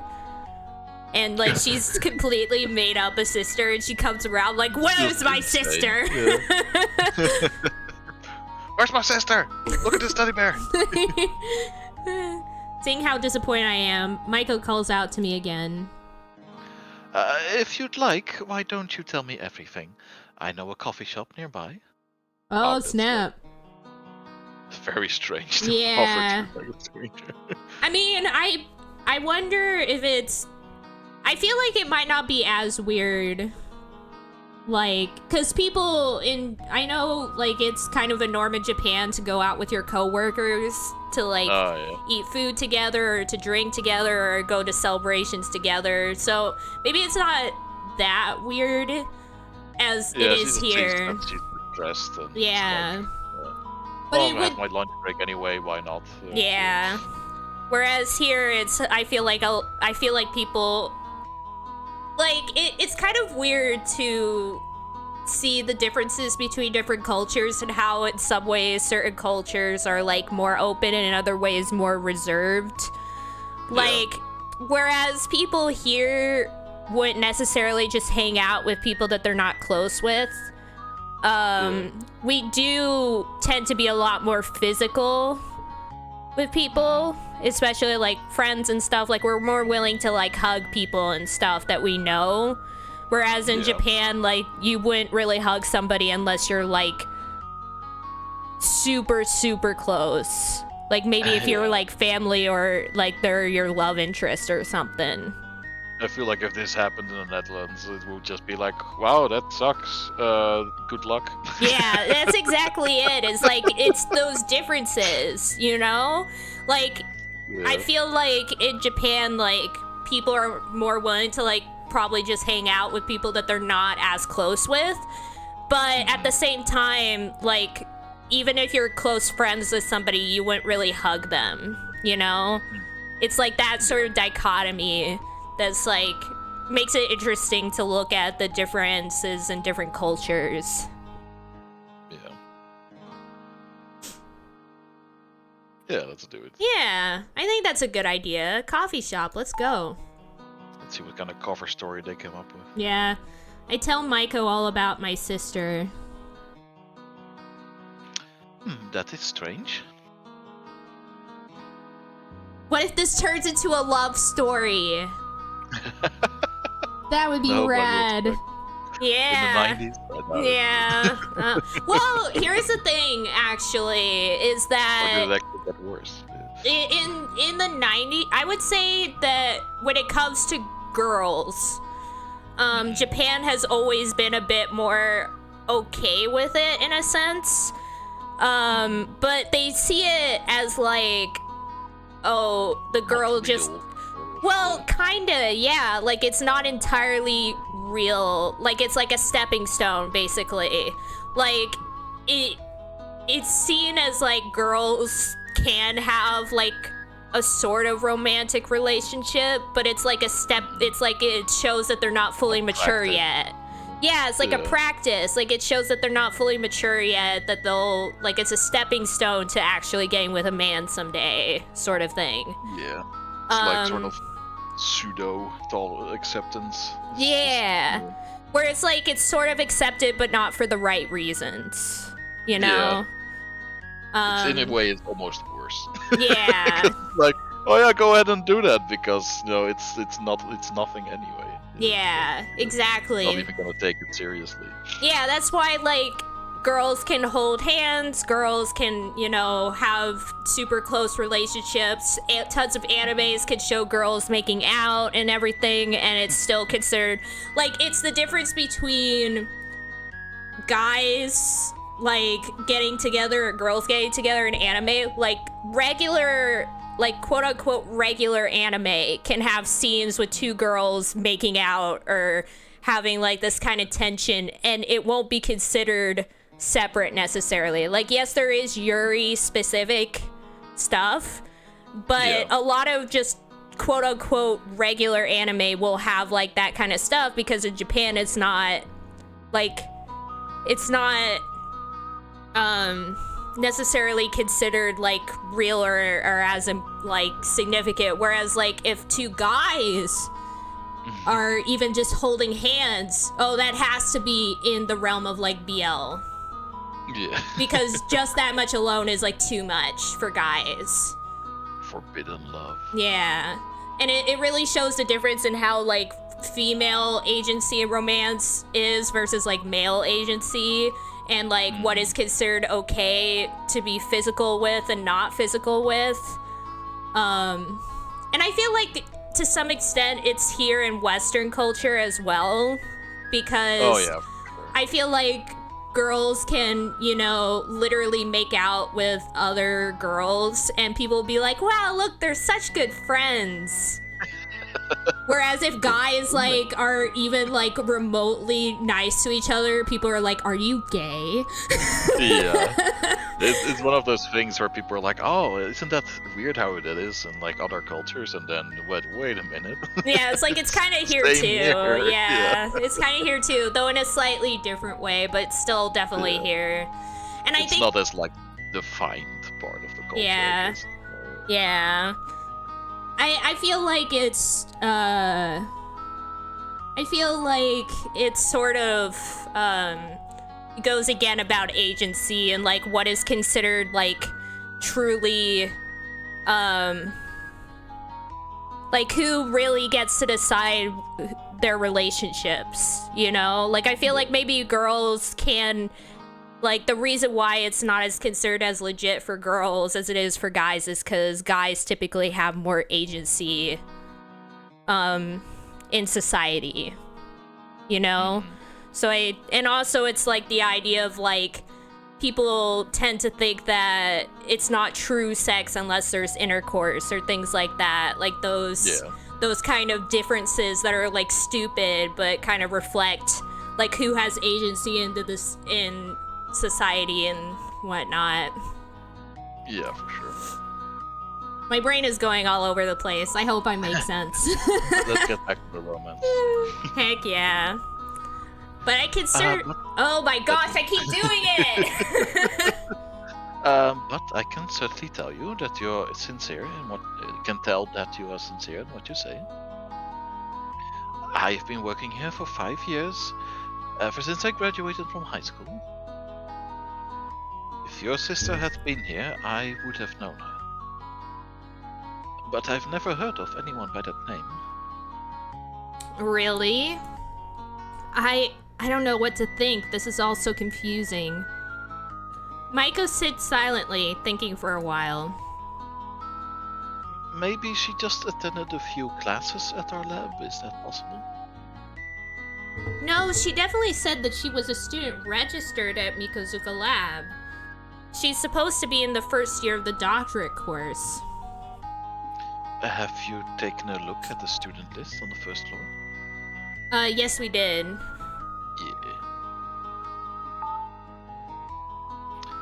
If you've seen that, then you'd know that there's only one D1 student in Mikozuka Lab right now. D1? But you already figured this out. Yeah, why are we asking this if we already know? What? Yeah. Oh, sorry.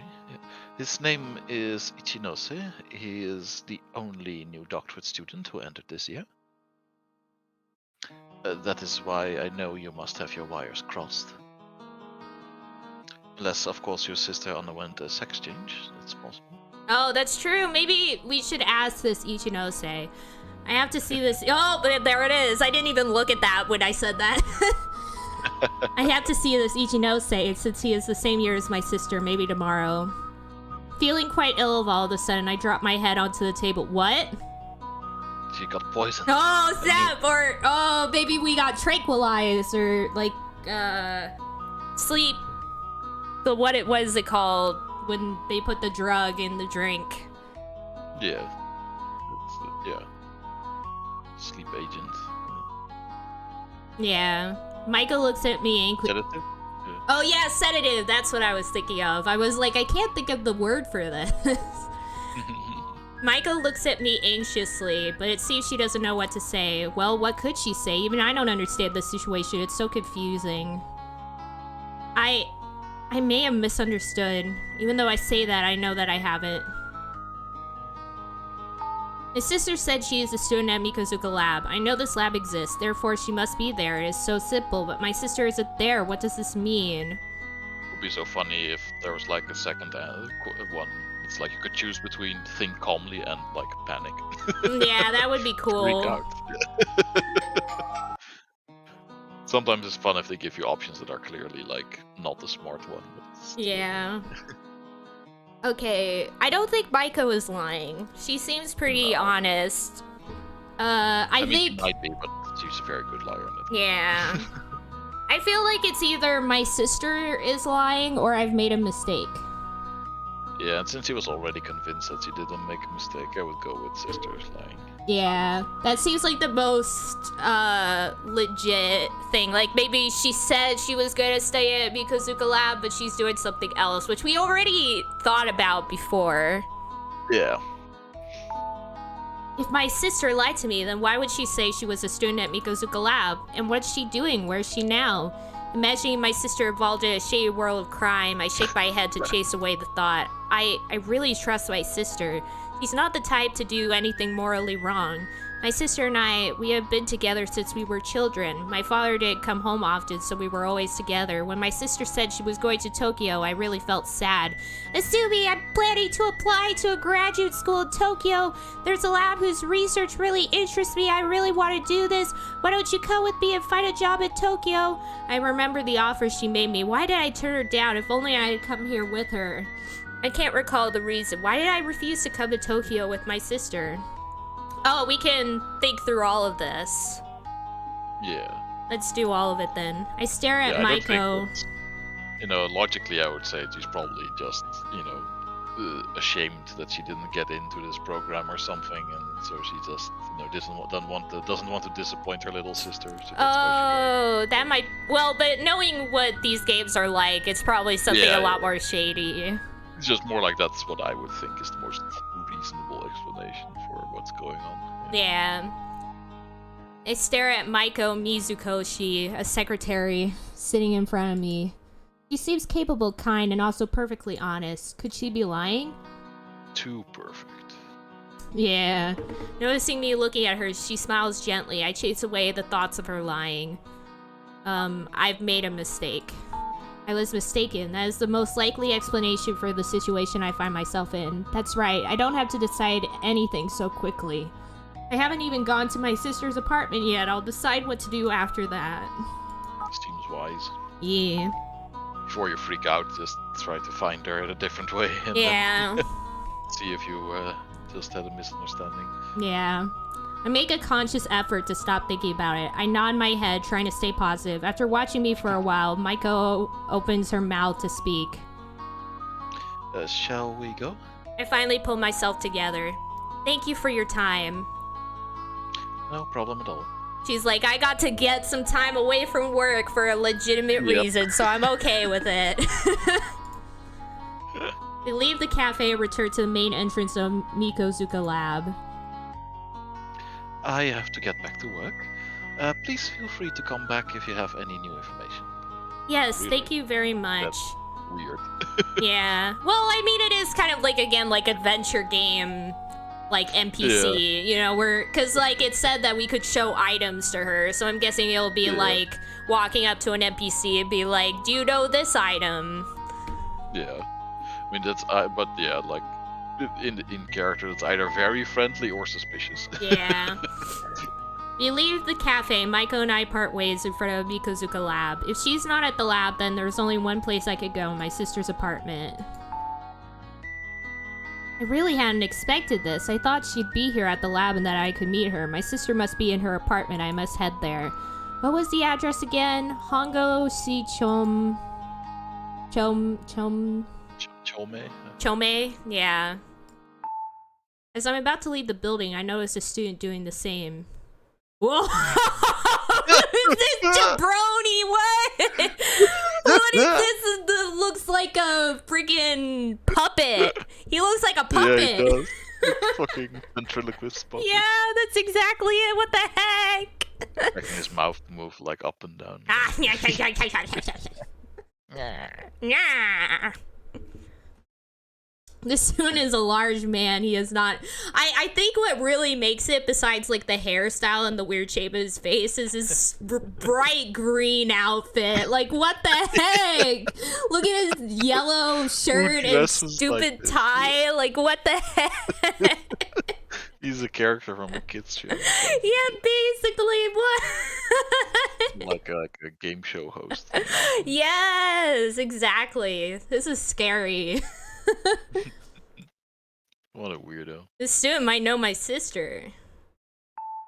Excuse me! Do you have a moment? When I call out, the man looks back at me, surprised. Yo, how? Oh, because we probably look like my sister. And he might see me and think, oh, it's the sister. And he's like, how are you here? I killed you already.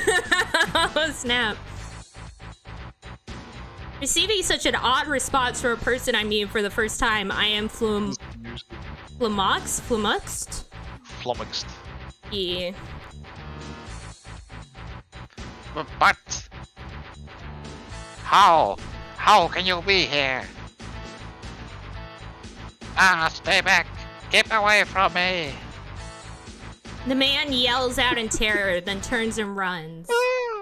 Huh? His name was on the list as well from the employees. Yeah. What on earth was that all about? See, Rolf, here's the thing. I don't remember that at all. So the fact that you do is awesome. It's just the name stood out to me because it sounds silly. Kakizaki. Yeah, I see. That makes sense. How incredibly rude. I shouldn't have bothered calling out. What? Don't you see how weird that was? What? That was weird. What? Of course you should have bothered because that's like super important information. Yeah, obviously he thinks that like we couldn't have possibly been here. That means our sister's probably like dead or something, and he's like, oh, it's her ghost. Get away from me. I have a guilty conscience because I killed her. Yeah, that's definitely what this feels like. Glancing down, I noticed something that looks a bit like an exam paper. It looks like the student dropped it in his panic as he ran away. The name on the paper is second year doctoral course Fukutaro Kakizaki. He is a doctorate student, second year, so 1 year ahead of my sister. But why on earth did he panic so much when he saw me? Who does he think I am? Gathering myself together, I head for my sister's apartment. He thinks you're the sister! Yeah. Who do you think you are? Who do you think you are? I am. To the north, there's... That's right. I did it.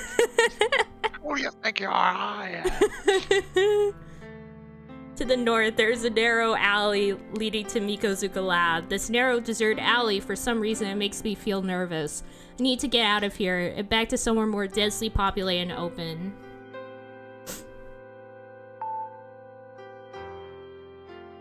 Well, I guess let's head to her home. I guess, yeah. This is it! This is my sister's apartment! Leaving the main street and heading south will lead there. Let's go. Searching for her address, I walk on, growing more nervous with each step I take. Will my sister be there in her apartment? This is it! Finally, I found the apartment. My sister's apartment. What was that? Lovely place, I said. Nah. It looks so cold. Yeah. Like all the bars in front of the windows and just block building. Yeah, not great. It's in a new prefab building. Room number 202, isn't it? Since she wasn't at Mikozuka Lab, she must be here. Trying to keep calm, I climb the stairs. I'm standing in front of the apartment where my sister lives. The nameplate on the door says Kamijo. This is most definitely her apartment. After what happened at the lab, a part of me doubted I would find this apartment here. But just as my sister told me, the apartment exists. Yeah, I was worried too that we would go there and it would be like a Silent Hill Shattered Memories situation where we would open the apartment and somebody else lives there. And be like, who the heck are you?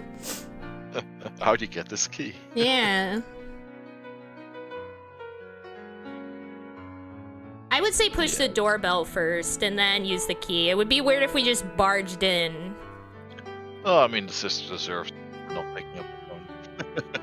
Yeah, but maybe she's just been ignoring us, so I would push it first. Yeah, but... As I expected, when I push the doorbell, no one answers. I'll have to open the door with my spare key. So, over-under on finding the corpse in here. Yeah.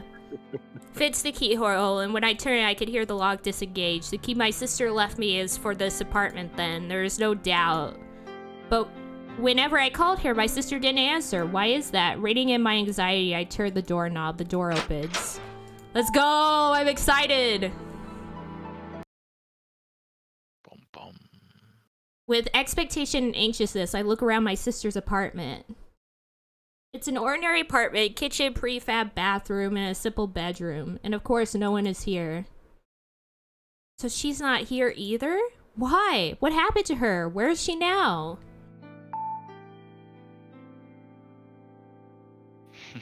I guess go down the list. Actually, smart. You can check how long. Oh yeah, how long the food has been there, yeah. The refrigerator is empty. Nothing in the fridge. Did she clean it out by herself before she left? Or maybe... I stopped thinking.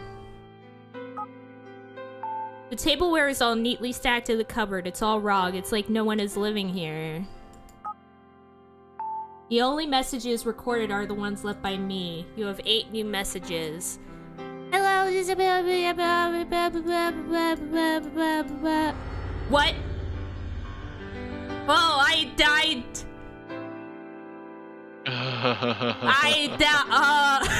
We did not say that. We did not say that. What? That is pretty freaky. That actually got me. Well done. That was really good. That was really good.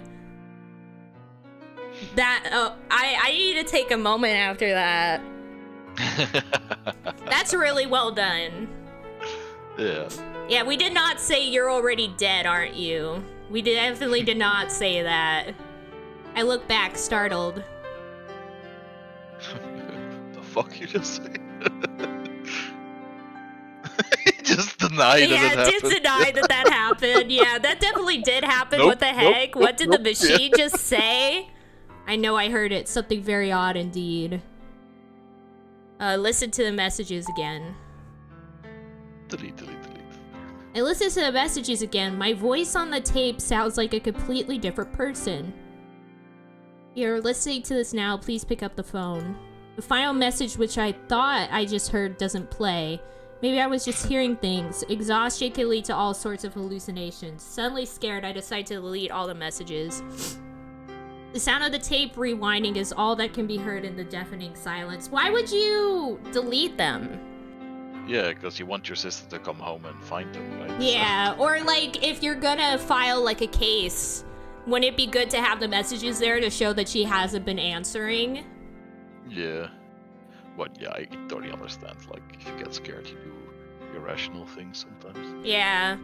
Was that my imagination? I really thought I heard something. After listening to the messages on the answering machine, I push the delete button and erase all the messages. Standing there all alone, I think about the reasons for my sister's disappearance. Today, December 18th, I left my parents' house. And I went to the lab where my sister is a student and to my sister's apartment. That's an indisputable fact. Mikozuka Lab exists. My sister told me that she was a student there, and it certainly exists. My sister did not lie. My sister...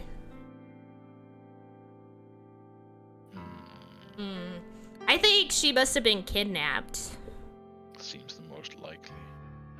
Although if her, like, apartment is, like, this neat, then her leaving makes more sense, I guess.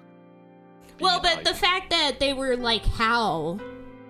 Like, they were expecting her to not be out and about. Yeah. The most natural conclusion is to reach is that my sister has been taken by someone, but if so, then who? I have a particular set of skills.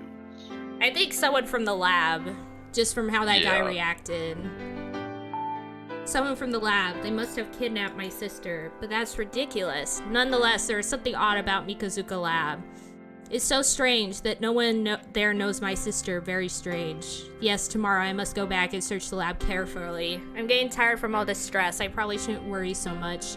I should get some rest and try again tomorrow. Oh. There to finish the job. All of a sudden I hear a noise. It takes me a while to realize that the unfamiliar sound is the apartment's doorbell. Someone is here. My sister, she's back. Oh, check. Why would she ring her own doorbell? Yeah, why would she ring her own doorbell? I would say check the peephole. Check the peephole. Check it. That's my immediate thought. But if it's my sister, then why would she ring the doorbell to her own home? Unsure what to do, I stand still, wait for the person at the door to make the next move. But the doorbell does not ring again. Is the person still there? In the silent room, the only noise is the low hum of the refrigerator. I have to do something, but what? Save time!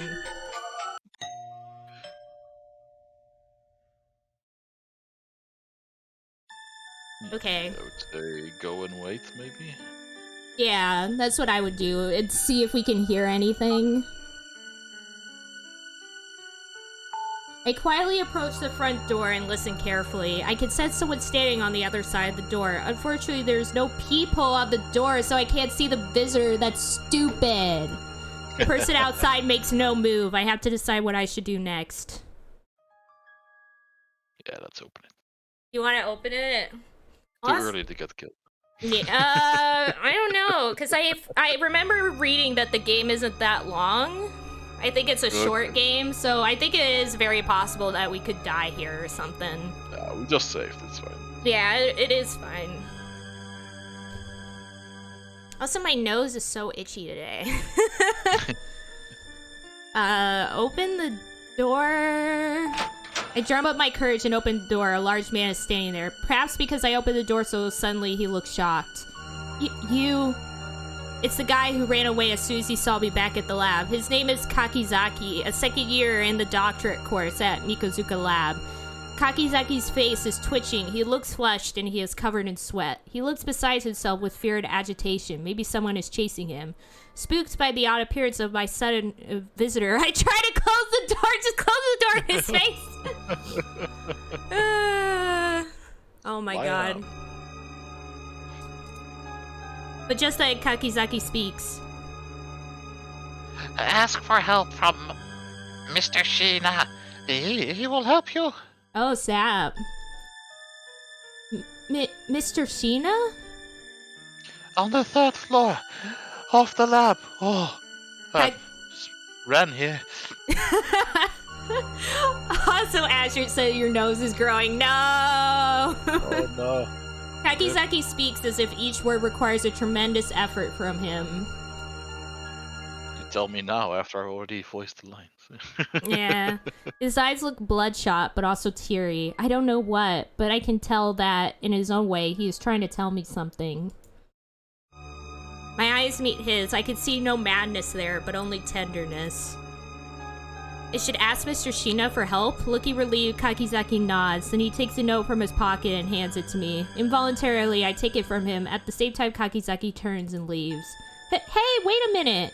I can hear his footsteps as he reaches the bottom of the stairs and sprints away into the night. Naruto runs away. Yeah. I must go. I must go.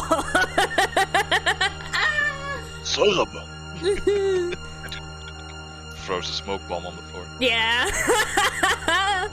It seems clear that someone must be following him. After a while, I realize that I'm still clutching the note that he gave to me. Looking down at the note, ran in roughly scrawled handwriting. The note Kakizaki left has a number written on it. Key code 0268. We got it. Oh. Woo! Opening the door was the correct answer. Let's go. A 4-digit code. I assume this number can be used somewhere. And asked Mr. Sheena for help. What does that mean? Kakizaki looked like he was running away from someone. I am concerned about him, but I realize I can hardly afford to worry about others. My mind is assaulted by worries on all sides, but I have no one in whom I can confide except for our friendly secretary lady who we might have a romance with. And who is definitely involved in all this. Yeah, staying alone and frightened in this small apartment, I cannot picture my sister living here. Somehow she feels awfully distant from me all of a sudden. However, this sense of loss also gives me a renewed determination. I am not tenacious enough when I was at Mikozuka Lab today. I will return tomorrow. Whatever others may think of me, I must uncover the truth and find my sister. Go to sleep. My first day at Tokyo is over. Determination, but first. Time to sleep, though. Tired beyond belief, I collapse onto the bed. Despite my fatigue, though, I cannot fall asleep right away. I never anticipated anything like this. Just what has happened to my sister. What? What? Who is this? Yeah, who is this? I guess the sister. That makes the most sense. What on earth are you doing here? What am I doing? I've been worried sick about you. You haven't returned any of my calls. Oh, this is her imagining that it's all okay. Yeah. I think. You're right. I forgot to call you back.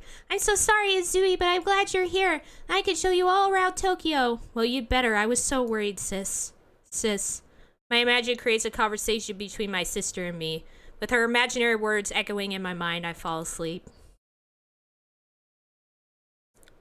Am I dreaming? Oh, frick. Someone is standing with her back to me. You know what? I weirdly really like the soundtrack in this. Oh yeah, it's been effective so far. Yeah. But I can't remember. Who is it? This is a dream. I don't like it. I feel a little sick. I've had this dream a lot recently. A dream in which I am fully aware that I am dreaming. I want to wake up now. Ooh! This music.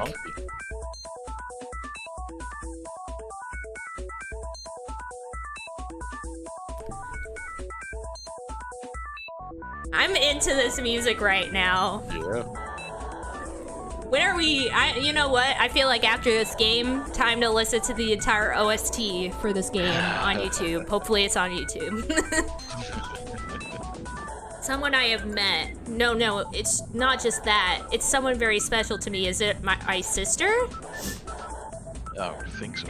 Oh, is it my sister? Are you my sister? If so, please turn around. Please don't get me worried. The woman with long hair is standing with her back to me. It's very dark, a very dark place. She's what?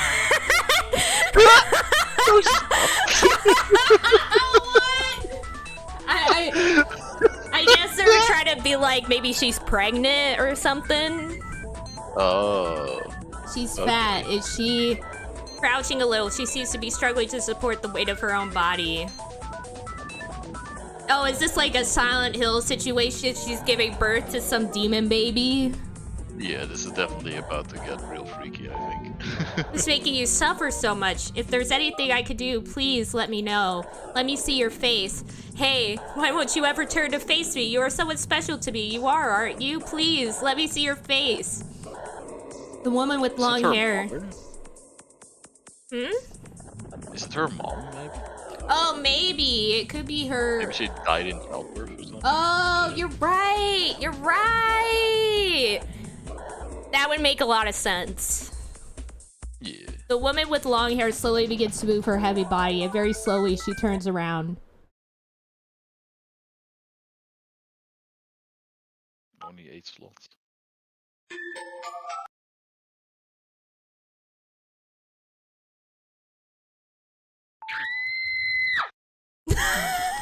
I'm sorry. That was funny. Yeah, with the music suddenly gone, it's a lot less effective. I'm sorry. Jump scares just make me laugh. Like, I'm gonna say this, but like regular horror tropes never really get me that much. But that earlier scene with the phone was really effective. This, not so much. Yeah, as I said, it doesn't help that saving apparently turns off the music. Mm-hmm. No, it turned off before I saved. Oh, okay. A terrible screen. I cannot tell if the screen came from my own mouth or the woman in the dream. I wake up covered in sweat.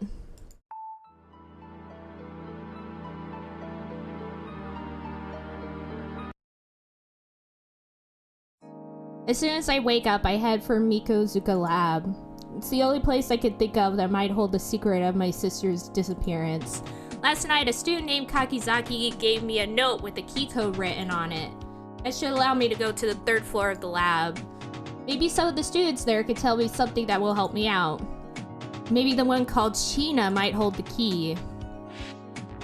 In the main street, there seems to be some sort of commotion. What's going on? Something happened? People are pointing and looking in the direction of the subway. Hey, what's going on? I don't know. Someone said something about an accident in the subway. Oh, snap! Did he get killed? Probably, yeah. Like, we'll Pushed go it from over the there train. and we'll see him, like, just straight up dead. Maybe. Really? What happened to the person? Who knows? Feeling strangely ill at ease, I pick my way through the crowd to the subway station. Fatal accident. Hey, did you hear? Someone tried to commit suicide by jumping in front of a train. You were so right, Rolf. Someone definitely pushed him into the train. Yeah, somebody Frank Underwooded this guy. Yeah. Yup, was just heading to the ticket gate when it happened. So did the person who jumped survive? Are you crazy? Of course not. Then you wouldn't say that they tried to do it. You would say that they did do it. That's Yeah. weird. Well, I guess that might just be like a translation thing. Yeah, I guess. The driver must have hit the brakes, but there's no way to stop the train. Suicide by jumping in front of the train. I wonder why they did it. Don't know. Think it'll be hard to even identify who it was in that state. Suicide, an unidentified body. Those ominous words clatter around my head. Could it be? My sister? No, I think it was the guy who just tried to help us. Yeah. The police are here and no one can get... Body, please? Yeah. Can I see the body, please? And no one can go through the ticket gate. I may be able to go through if I say the dead person might be a member of my family. Yeah, you could listen in first, maybe. Don't know if this is one of those you're locked in or not. You choose this.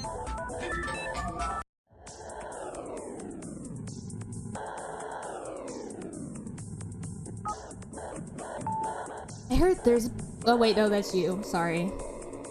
Oh, you can take some sometimes, it's fine. I heard they fly all over the platform! No, I heard that the body disintegrated on impact and that there's nothing left. The whole station is filled with rubberneckers, all trying to reach a glimpse of the platform. The only way to get through is to tell the police that the body might be my sister. I can't leave here not knowing my sister. My sister is missing, and for all I know, her body could be here. I have to see the body. I have to put my mind at ease. Excuse me?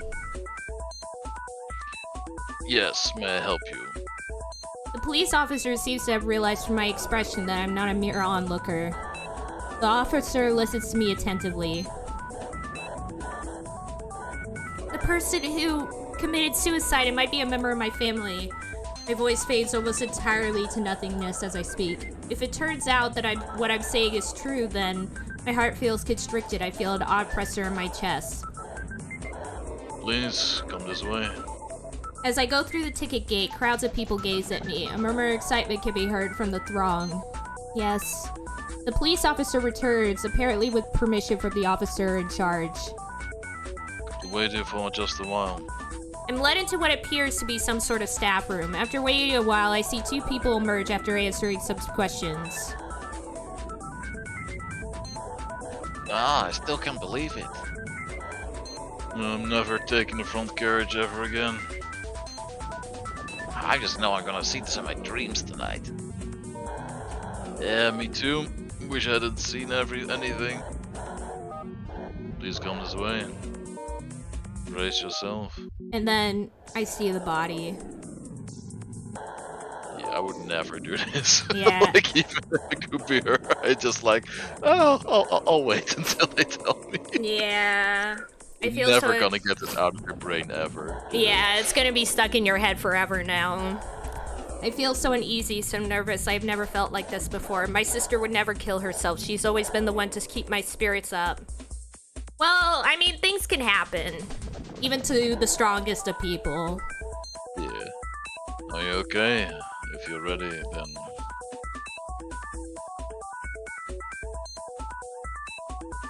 I'm ready.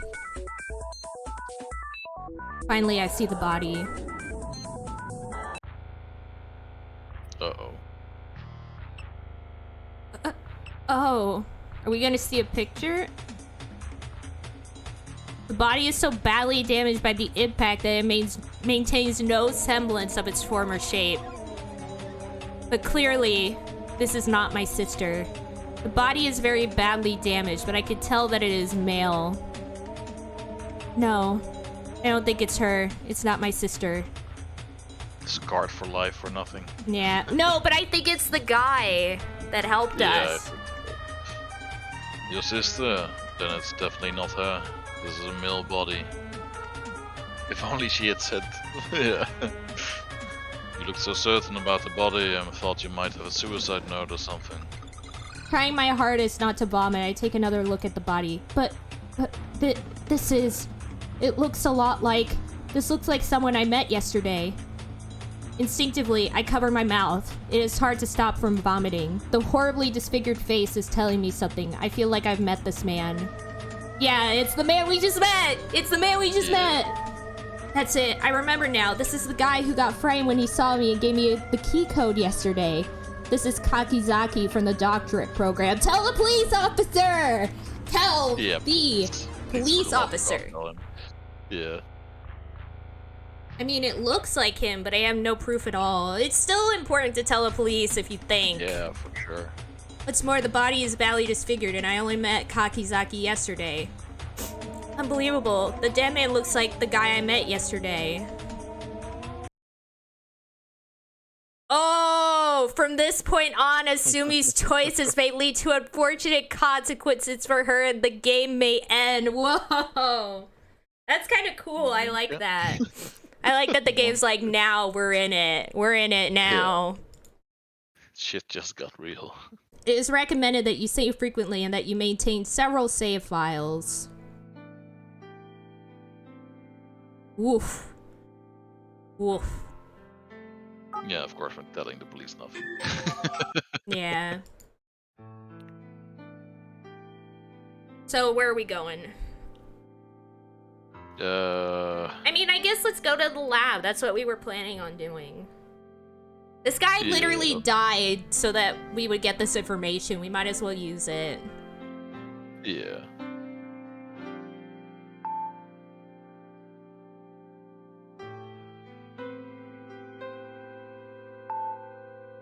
It's so quiet around the building, and it seems no one is here. This lab is only used by a select handful of researchers and students. Among those people, there must be someone who knows the truth, someone who can help me.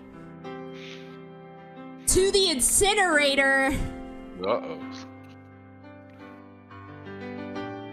That's a new choice. Yeah. Why would we go there?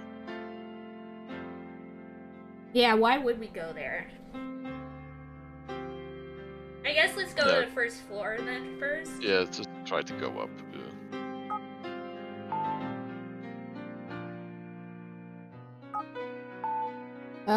To the second floor.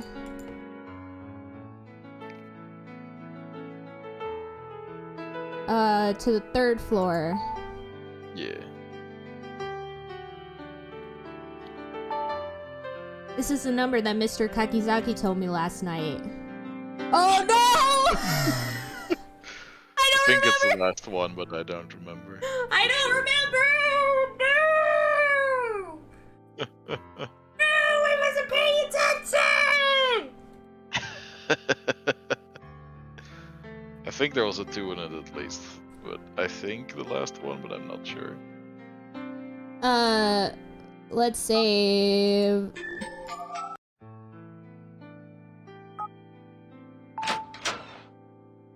This is the only security measure. As soon as I enter the right code, the door swings open. Let's go! High five! Thank you, Rolf. You saved my life. I can head up to the third floors of the lab. I bet if we picked like the wrong answer, like the secretary would come up and be like, "What are you doing?" Yeah. The students' rooms are on the third floor. Alright. Maybe doctoral first? Yeah. I should have checked the name list again to find the person he told us to talk with. But it's fine.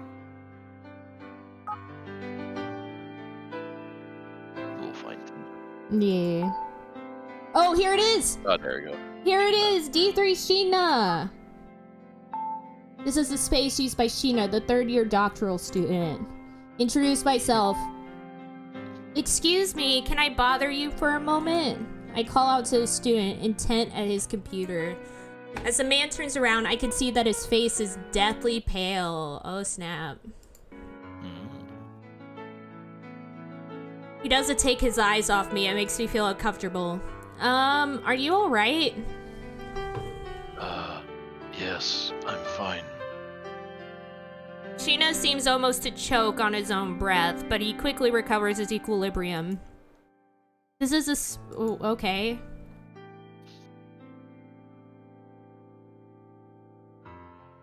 Let's ask him something, I guess. Yeah.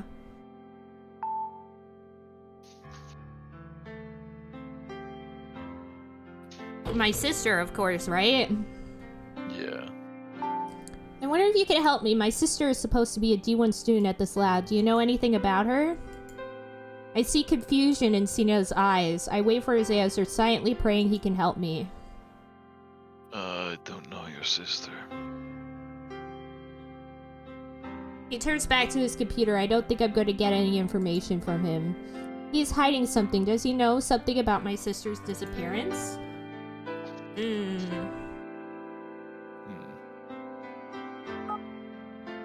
Show an item? Yeah, that's what I thought too. Wait and see what happens. He's been here the longest of all the students here. There are papers and diagrams everywhere. Can you tell me a little bit about this lab? Sheena glances at me with a look of vexation on his face. A very strange response. I can't help you. Ask someone else. Turning away from me, Sheena returns to his work. Huh. So I guess we just go back? The guy we were supposed to talk to? Maybe it was a different one. Maybe. No, I think it was this dude. I'm pretty sure it was Sheena that he said, right? Okay, we have one more question we could ask him, I think.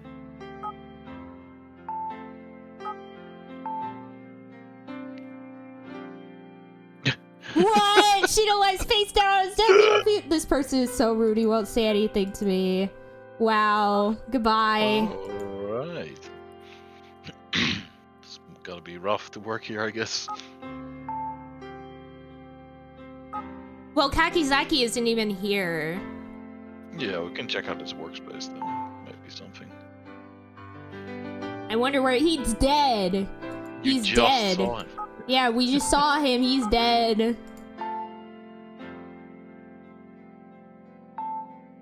Look at this baby face. Yeah, nice to meet you. My name is Asumi Kamijo. Hi, I'm Ichinose. I'm the first year of the doctoral course here. Clearly uninterested in me, he replies to me brusquely. But this man is supposed to be in the same year as my sister. This is the space used by Ichinose. Ask about my sister. Sorry to interrupt, but I have something to ask. I see. I tell him my story and explain that I'm here to find my sister. Ichinose seems to be listening carefully, nodding along as I speak. That is strange, isn't it?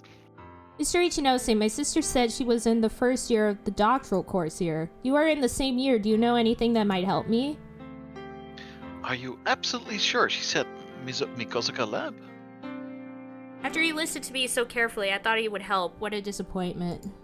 This is the space use. Wow. Ask about Ichinose himself. Were you the only student in your year in this lab from the very beginning? Yes, that's right. The whole time I've been here, there have been no other students in my year. When did you come to this lab? For just a split second, Ichinose looks annoyed by my follow-up question.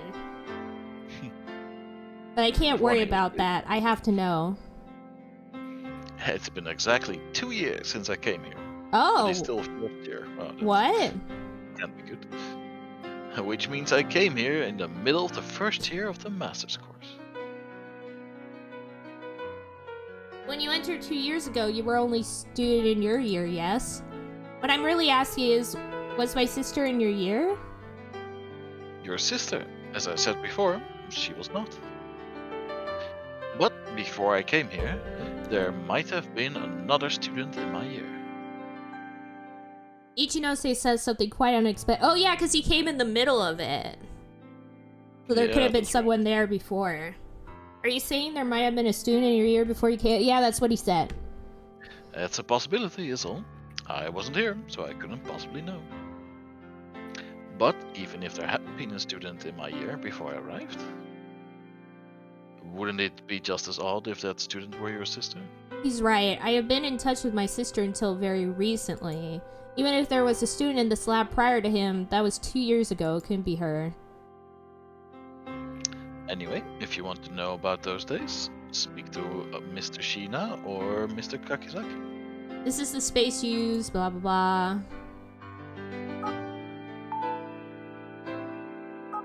Okay, we're done with that, I guess. Let's go to master's course. Horribly unhelpful. Yeah. Oh, this guy. Look at this jabroni. Hello, my name is Funabashi. I'm the second year of the master's course in this lab.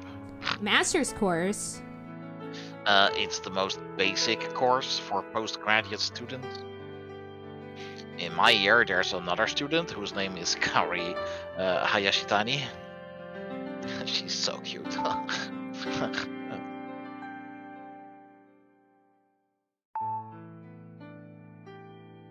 would like to ask you about my sister. Yes, how can I help you? I tell Funabashi all about my sister and how she has disappeared. I'm not sure what to say. I have no idea what the reason might be. Reason? What do you mean? Well, the reason your sister would say something like that, because it's definitely not true. Yeah. I don't know why she would lie to you about being a student at Mikosika Lab.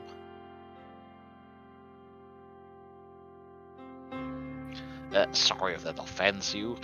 Anyway, I don't know anything. This guy makes me want to punch him. Good. Ask about the lab. You want to know about this lab? I like it here. Wow! Amazing! The people here are all terrible. What the heck? All you need to know is that I like it. Yeah. The only guy that's been helpful was that one guy we talked to, the doctorate student, the last guy. He was at least a little helpful.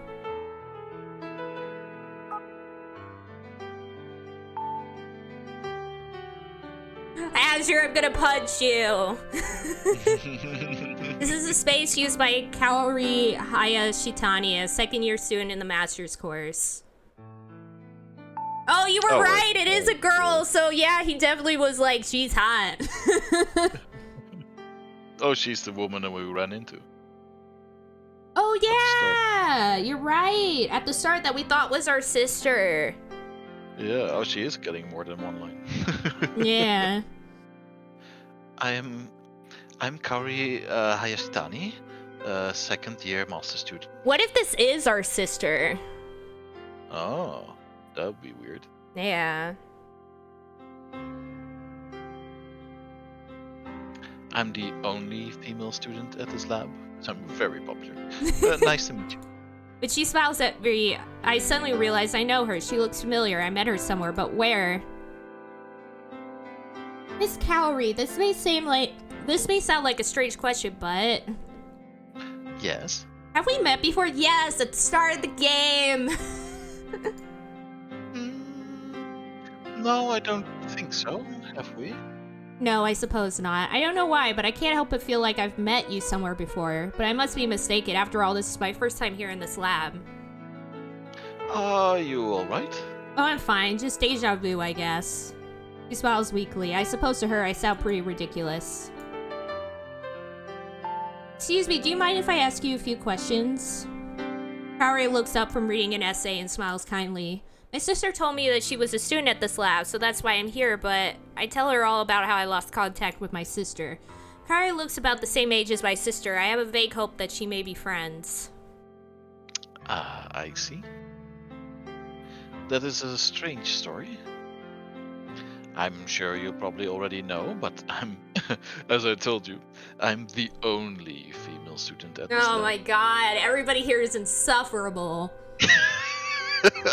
I'm doing my best to make them so. I'm afraid it's not possible to insist there's a student here. As you see, I am the only.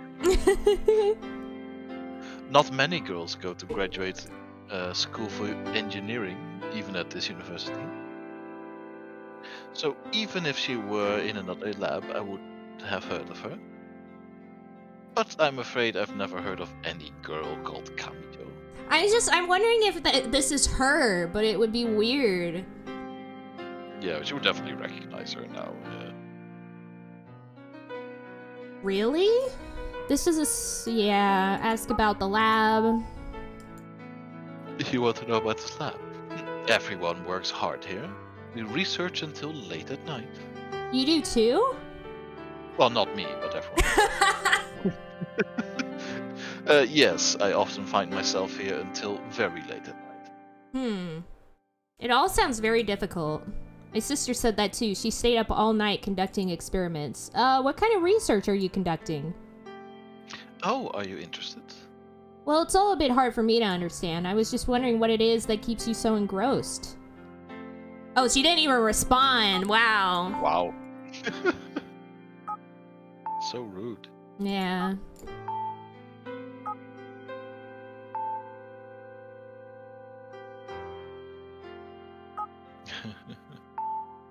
Who is this child? Yeah, what? I'm in the first year of the master's program at this lab. First year, does that make you the same age as me?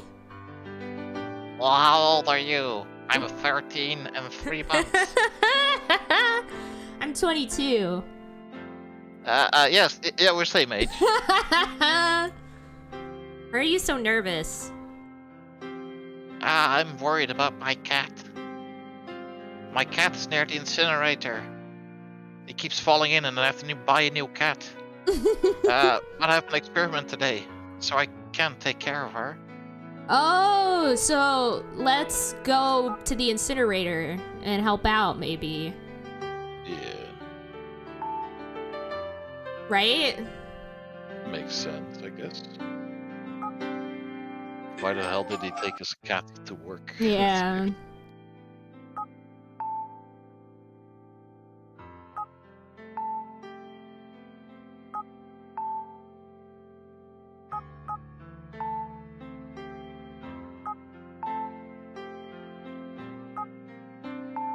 I decided to search the incinerator. Inside the incinerator is dark, deeper than I expected. I cannot even see the bottom.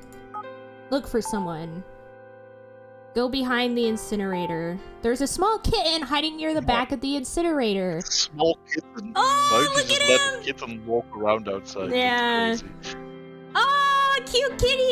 It's Data! It's Data! There he is. The man, the myth, It's the that legend. boy. It's that boy. Oh shit, what up? Oh, cute kitty. The kitten looks hungry. Someone must be feeding it, and maybe they're not. We talked to the person whose kitty this was. I wish I had something to give it. I look for something to give to the kitten. Oh, that's right. I bought some milk at the convenience store. Did we? Did we? Apparently. Drink it myself. Just drink it in front of the kid. That's fucked up. Ooh. Give it to the cat, I guess. Evilest choice I've ever seen in a game. I'm gonna need a plate. I look around for a plate as I hope there's a plate near the tap. Wait a bit, little kitty. I pour the milk I bought at the convenience store onto the plate. There you go. The kid walks up and starts to drink the milk happily. Good, good. Though, I should... Yeah, I should mention that milk is not good for cats, despite how much media portrays cats drinking milk. Do not give milk to cats. Do not do it. I mean, they love it, but it's not good for them. Yeah. It's just a little thing, but it made me happy. Yeah, now let's go. Let's go. Let's go talk to the dude. Third floor. Running. Oh, my cat is hungry. Wait here! And it just runs out. Yeah, and runs out. Run back up. How do I talk? I guess this was just like a little thing you can... Oh. Okay. Ask again, I guess. Yeah. Even though listens to me, is that so? I don't know. Yeah. What? Okay, whatever. Whatever. Maybe good karma. Maybe the cat will save us later or something. Yeah, exactly. Alright. Oh. As I climb the stairs to the 4th floor, I notice something shiny. Did something just shine? Was the sunlight reflecting off of something? For just a moment, I thought I saw something flash down the end of the hallway. After carefully searching around the garbage tin, I find what it was that was glinting. It looks like an old locket made of silver. Maybe someone dropped it. Okay. The locket is old and has been dulled by time, but it still has an elegant patina quality. I'm sure this was precious to someone. Did someone drop it? I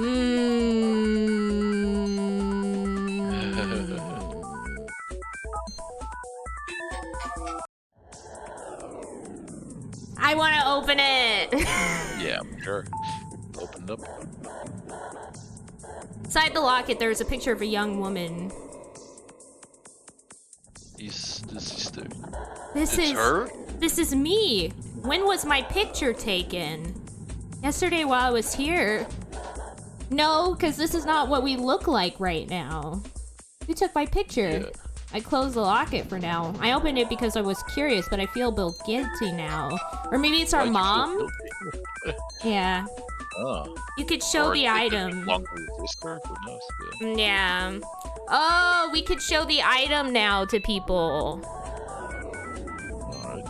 Okay. Let's look around. Yeah, I actually want to go to bed because I'm pretty tired. Oh wait, It's let past me midnight see. for me. I see. No worries, Rolf. Thanks for joining, by the way. Yeah, of course. I love you very much. Get some good sleeps. You're the bestest being. Thank you. Alright, see you next time. Oh, actually, next week I can't. I have other things. Oh, no worries. But I could do Wednesday, but I think you have stuff on Wednesday, right? Yeah, I usually work on Wednesdays. Usually Tuesday, Wednesday, Thursday, that sort of thing. But yeah, we could like just push this to the week after that then. Yeah, that's fine. And I'll play something else during that time, maybe some Pokemon, who knows. Ah, yeah. Alright. Well, have fun. Yeah, And see you later, next Rolf. time. Thanks for joining. I love you.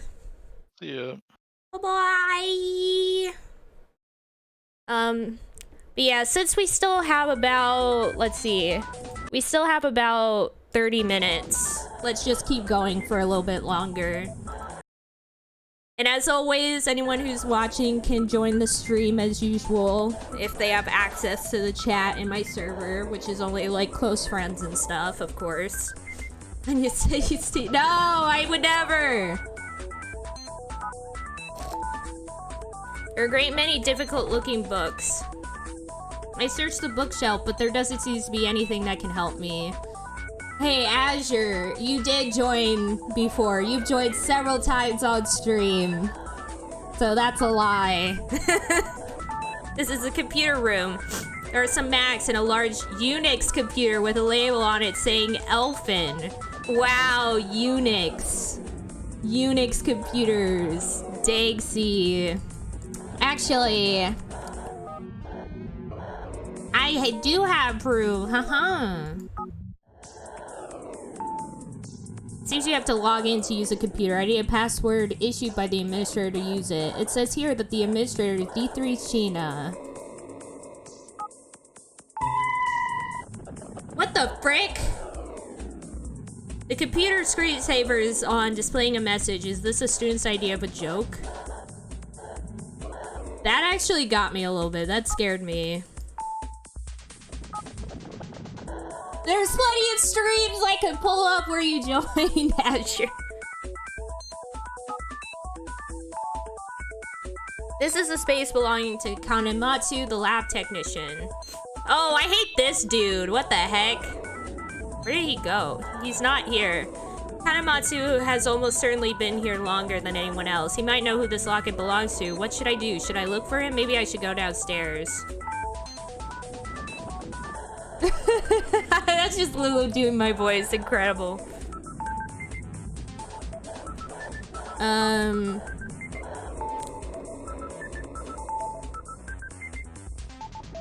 Oh, she isn't here anymore. What the frick?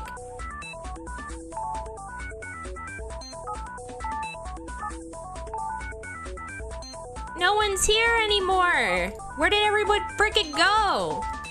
Oh, here. Ichinose, do you know who this is? Mr. Ichinose, I found this in the corridor. Do you know who dropped this? I don't know, but you should ask Mr. Kanematsu. Mr. Kanematsu? Yeah, he's the technician at this lab. He's been here for ages, so he knows everything. Usually he's on the 4th floor. If not, he might be somewhere on the 2nd floor. Oh, snap!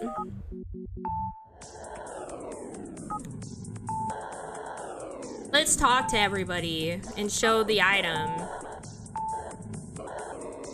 I wonder who could have dropped it. This isn't yours? No, I'm afraid not. It's not really my thing. This is not Mr. Fujibashi's. Then whose locket is this? I didn't actually think it would be his, but, you know. Kaori, do you know who this is? Show an item. Miss Kaori, I would like you to take a look at this. I picked this up near the back of the 4th floor hallway. I can't tell you what to do, but I have a feeling that this locket may keep you safe. Oh, what? What?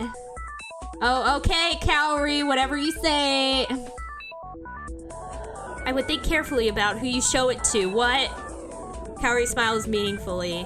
I can't tell whether her smile is meant to be scornful or kind. This must be a precious thing for whoever owns it. It looks like you never know what you'll find in this lab. Hee hee hee. This is... What the freak was that about? What does that mean?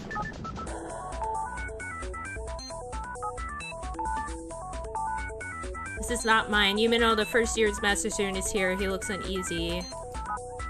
What the frick? What is going on? What was that? I thought no one was on the 2nd floor, but I just caught a glimpse of someone in the hall right down at the end of the hallway. But who would be in a place like that? The lab technician Kanematsu has appeared.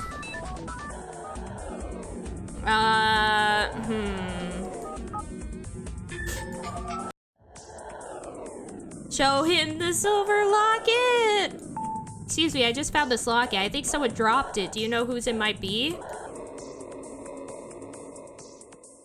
Kanematsu stares intently, almost too intently, at the locket. After a while, I could see the manic fixation drain from within his eyes. Then slowly he opens his mouth.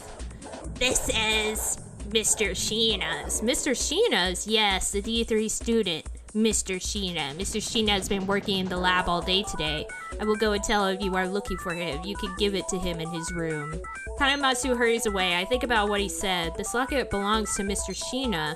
Mr. Kanematsu told me to give that locket to Mr. Sheena. What does he mean? Once Mr. Kanematsu talks to Mr. Sheena will go to his room. And the offices of the professor and the assistant professor are on the 2nd floor. And the students' rooms are on the 3rd.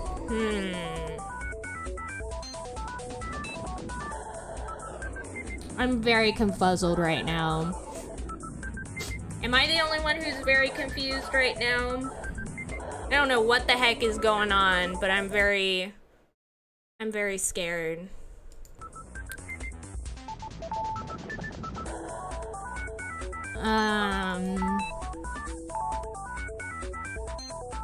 As I approach Sheena, he stops typing and slowly turns around. Kanematsu must have talked to him.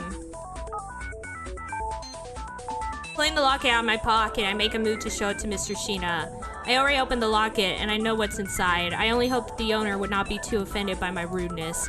But maybe I'm the one who should be offended. My picture was taken without permission. Mr. Sheena, is this yours? I found it in the 4th floor hallway. Shinita snatches the locket from my grasp. He looks a little flushed. It seems he was looking for the locket. So it is yours then. Did I ask about the picture inside the locket? Mr. Shina, I opened the locket and saw the picture inside. It's a picture of me, isn't it? I think you took my picture yesterday. Why would you do that? I don't think it's appropriate for you to take my picture without my permission. Shina looks like he wants to say something, but he keeps silent. He looks embarrassed, perhaps because I saw the picture. Gina looks a little angry. I feel like there is something of a gulf opening between us.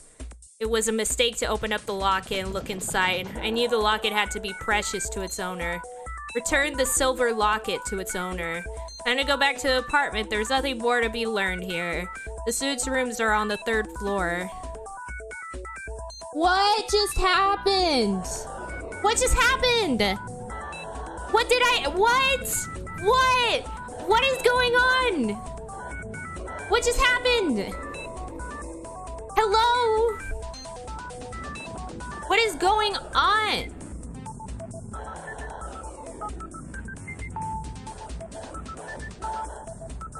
Want to know about me? I'm Kanematsu, the technician of this lab. In reality, I don't actually have that much to do. How old am I? 20. I guess that's his idea of a joke. I don't know if I have the energy to talk to him anymore. Hey, your sister. You came to find your sister. That's certainly amusing. Ha ha ha ha. I know just who would think of something like this. Hee hee. Ha ha ha ha. Kanematsu is laughing hard. I don't think I'll be able to get any information from him. This lab is like my home. No, this lab is my home. Ah, I don't understand why, but he starts to laugh. He may look kind, but he seems quite unstable, frankly. Anyway, if anything happens, make sure you come and ask me. You can't trust anyone else. This conversation is making me feel sick. It's time for me to go. Yeah, let's maybe leave, I guess. Or wait, actually first. Who was the guy that was feeling bad? Oh, it was...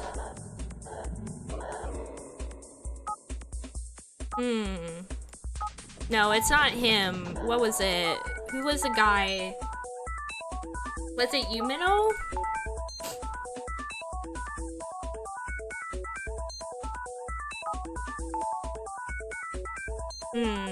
Okay, never mind. I guess let's go home then. Haha. I wonder if I made a big mistake. The label on the door reads Assistant Professor Hybera at an academic conference returning December 22nd. Okay, I guess let's go back home then and die because we gave the locket away and so now we're gonna die. Leave the building.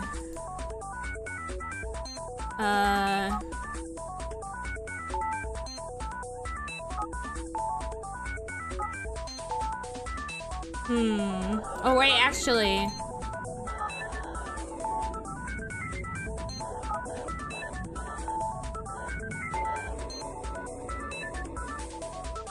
Sitting by the side of the empty plate, the kitten looks satisfied.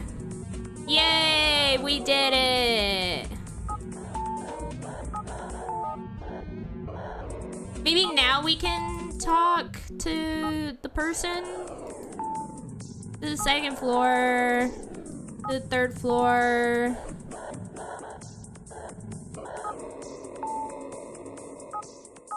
Hey, we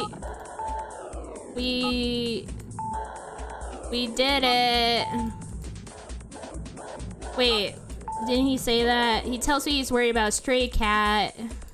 Yeah, we did that. Yeah, that's all the same. Okay, fine.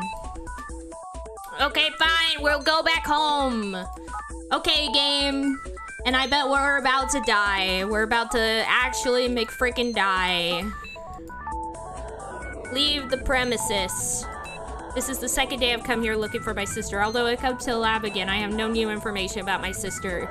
But it's odd how every student is so cold and uncaring. No one listens to me. I feel like there's some reason behind this odd behavior. What a desolate street, especially in the evening. No one uses this road except people coming and going from the lab. Was it just my imagination? I felt as if someone was behind me just now. Somehow I feel very uneasy.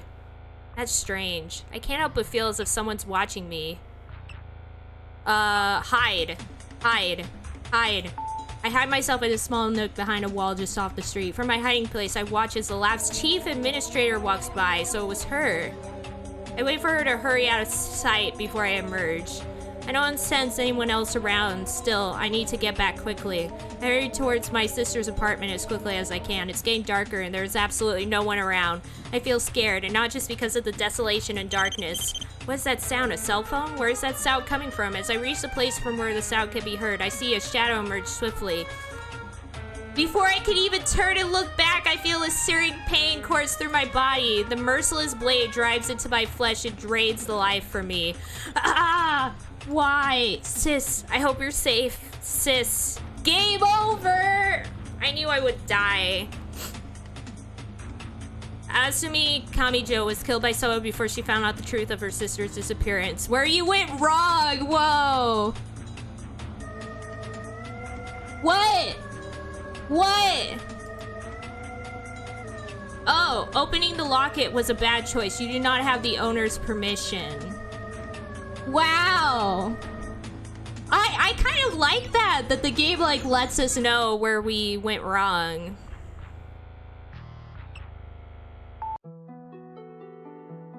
Okay. No, no, no. No, this is not what I meant to do. Load. I think it was this one. Oh no, it wasn't this one. Oh, I'm an idiot. I'm a buffoon. Load. It was this one, I think.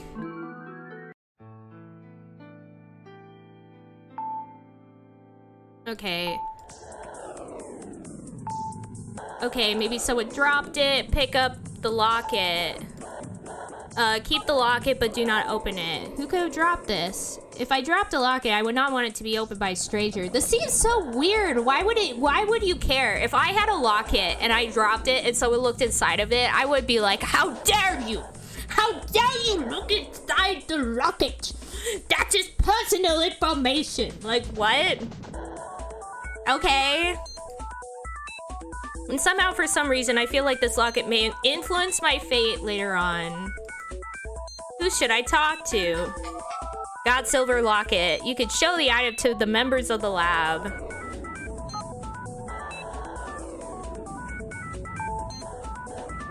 Okay, return to the hallway.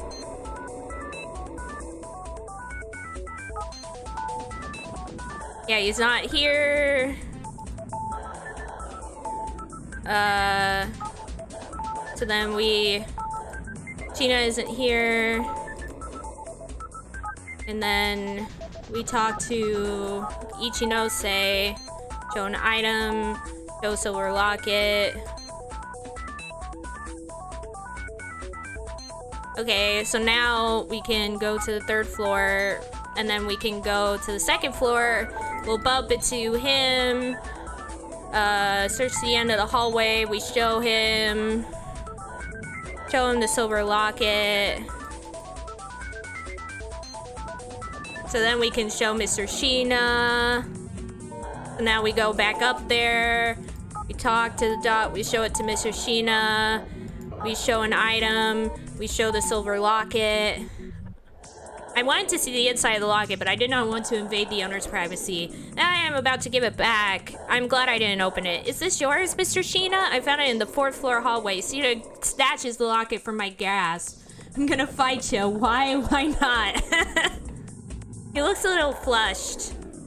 So it is yours then. I'm glad I was able to give it back. Well, I'd better be going. As I make to leave, a voice calls out to stop me. Thank you very much. So the locket was his. Until now, I felt like he had been avoiding me, but now he's speaking with real emotion. You're welcome. I'm glad I could help.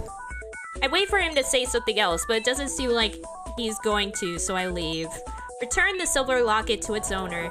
As I go to leave, he fixes me with an odd stare. He is staring at me, almost as if trying to tell me something. Silently, I wait for his words. In this oddly tense situation, I feel that I shouldn't speak before him. Why is he staring at me like that? Frankly, in an almost inaudible whisper, he speaks.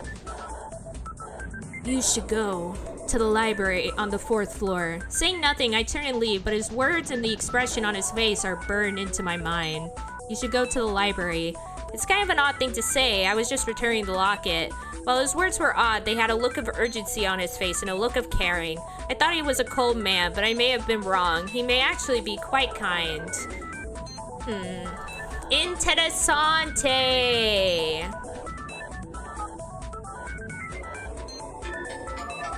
Okay, so let's actually, I want to make sure that I did the cat thing already. I don't know if this save we've already done the cat thing or not, so let's check the cat.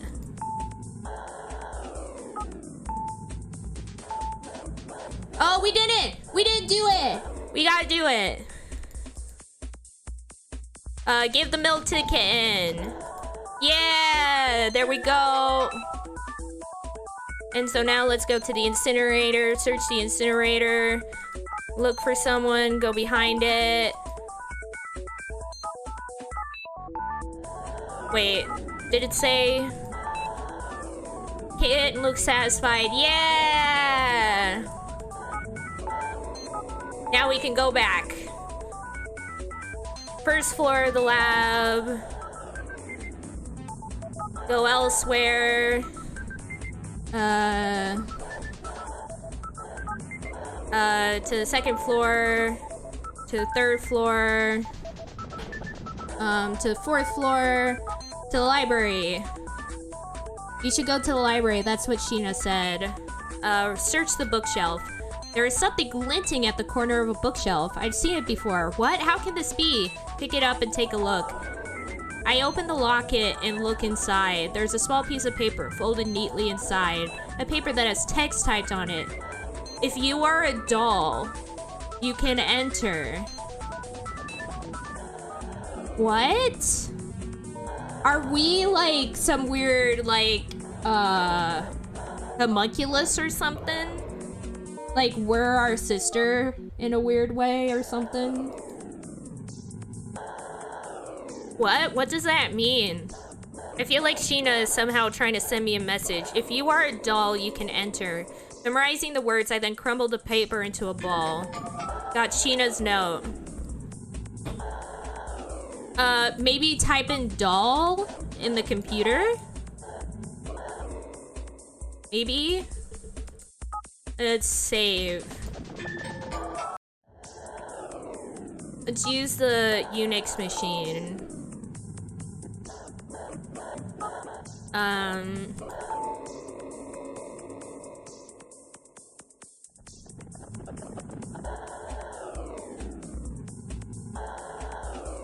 Oh, so it has to be either Asumi or Sheena. If you were a doll. Asumi? Yeah, Asumi. Doll. I managed to log in. Mr. Sheena was trying to tell me that I should use my name to log in and use doll as the password. So Mr. Sheena must have set up a computer account for me. When you mail for Asumi? Huh? I have an email addressed to me? The email sender is Sheena. The timestamp shows that it was sent right after I returned the locket. He could have spoken to me directly, but instead he chose to send me an email. So, Mr. Sheena wanted to tell me something he does not want to be heard by others. There are staff and students coming in and out all the time. We could be overheard. He is trying to help me, yeah! But this means that there is someone nearby who would not want him to help me. That's why Sheena has used this method to communicate. Dancing around me nervously at the empty room, I open the email. Text, forget about your sister. She does not exist. Don't ask people in the lab. This lab is very special. You and your sister have been caught up in its secrets. If you go home through the main entrance today, you will be killed. Yeah, which is what we did. Yeah. Use the emergency exit on the 4th floor. Run and do not look back. And do not come here again. This is impossible, but the information in this email needs to be preserved somehow. I should copy it to a disk. Then I should show it to someone. This is such like old, like this is back in the 90s-esque stuff right here. Got data recorded CDR. I will be killed? Why? Why would he write such a thing? Mr. Sheena made an account for me on the computer, and he warned me by email. Why would he do that? What spooked him so much? I'm scared. This is no game. I feel a horrible sense of fate, like I have lost control of what happens around me. My sister's disappearance, the suicide, now the email, too many strange things. I should go back to the apartment for today. Just as Mr. Sheena suggested, I leave via the emergency exit. Quietly and quickly, I clamber down the emergency stairway, but as I reach the final step, my foot accidentally kicks a small pebble lying there. Clang. It makes an unexpectedly loud clanging sound. The back door of the lab opens, and I can tell someone is coming. Suddenly a cat yells, "Yeah, our cat Data's gonna save us! Let's go! Data! Yeah! Data! Data! Data! Yeah! Data's the best cat! He's gonna save our life!" The person stops and seems to have decided that the cat made the sound. Yay! And it's all because we fed him! Our cat, he imprinted on us. He saved our life! Yay! I love the cat! Data, you are the best! The person turns around and re-enters the lab, closing the door. Relieved, I make my way quietly toward the exit to the street. Quietly and quickly, I clamber down the stairs. Leaving the premises by a secondary exit, I run around and head for the main street. Ah! Suddenly, a kid jumps out in front of me. Dodging her, I almost fall over. Momentum caused the contents of my bag to fall out all over the pavement. You dropped this. Here you go. Thank you. Sorry, I'm in a rush. Why are you two in such a hurry? What? You too? Sorry. I have to go. For a moment, I felt like the little girl said something strange, but I don't have time to stop. I walk quickly along the deserted street. Data's downstairs probably like, yeah, he's probably like outside being like, why is Anya calling for me? I can't get into the room. What's going on? I can see the main street ahead. It's a relief to see such crowds of people walking along it. Phew. I want to go back to my sister's apartment as soon as I can. We can also go to the convenience store.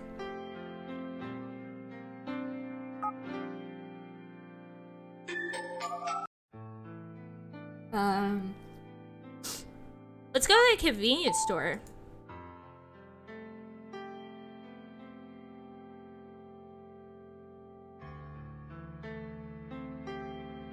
Also, can I just say, they were all like, yeah, you got the milk for the cat, but I didn't buy anything from the convenience store when I was here. So what's the deal?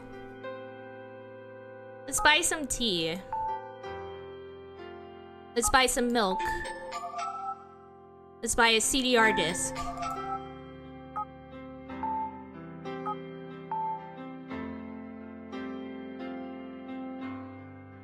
I wish we could check our inventory.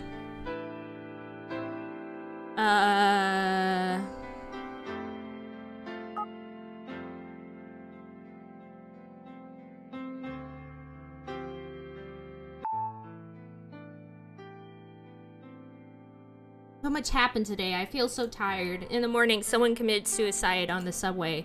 And at Mikozuka Lab, I found a locket. It must be precious to him. I'm glad I was able to return to its owner. Recall now, I found a locket in the library as well. I have to return it again. The locket is open and I can see inside.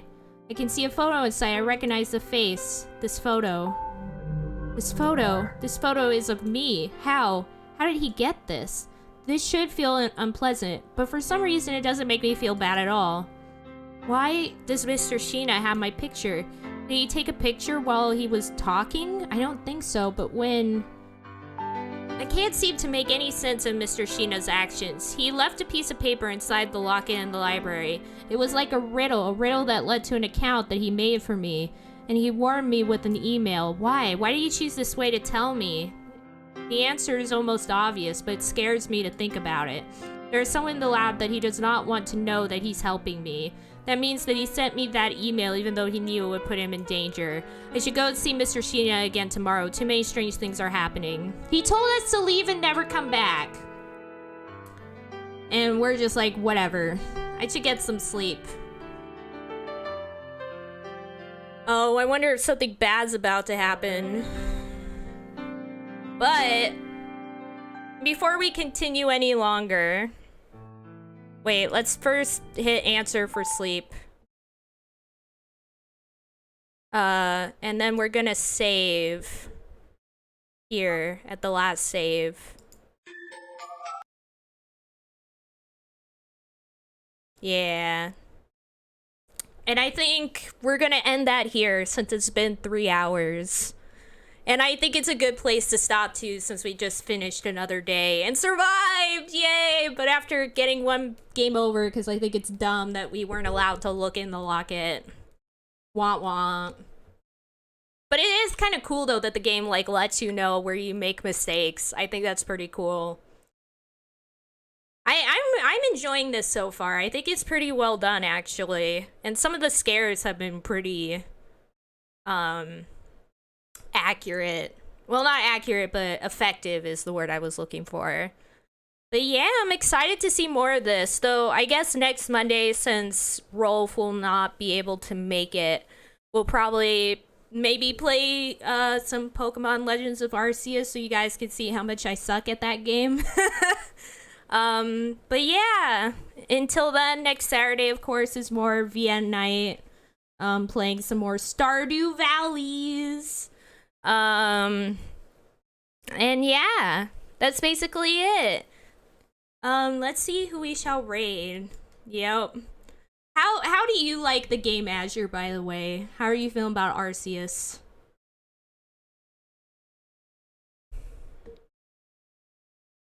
Just wondering. Let's see. Unlike last time, people are actually live, so heck yeah. Oh, we should raid Sinnoh. I like it, it's a bit much though. Yeah, like, here's the thing. The reason I stopped playing was because I was already feeling a little, how should I put it, like, annoyed with it. Like, I really do not like the fact that you have to catch tons of the same Pokemon. Like, I feel like the fact that you have to catch all those Pokemon is kind of stupid.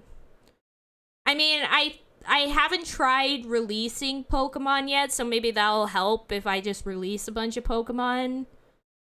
But I really don't like the fact that we're expected to have to, catch, like, a bajillion Bidoofs, you know? Like, I never had a problem getting Pokemon in previous games, because it's like, you just need the one, right? And then you're good. But in this game, they're like, you gotta catch 25 Bidoofs. And I find that really annoying, because then I have to get the materials and stuff to make more balls, and I have to buy other Pokeballs. Like, I feel like it's just a little annoying, if that makes sense. Like, I'm not a big fan. I like the mechanic of not having to have random encounters, and I like the mechanic of, like, actually throwing your Pokeballs at things, like, in actuality. Like, I think all of that is really cool, but I think the mechanic of, like, the same as the Pokemon Go mechanic of having to get 1,000,000 of the same Pokemon is, like, not great. I'm not a big fan of it. The other stuff I'm liking so far, which is why I'm definitely going to go back and play more. If not this week, then definitely on the Monday of next week, I'll definitely play some more. But,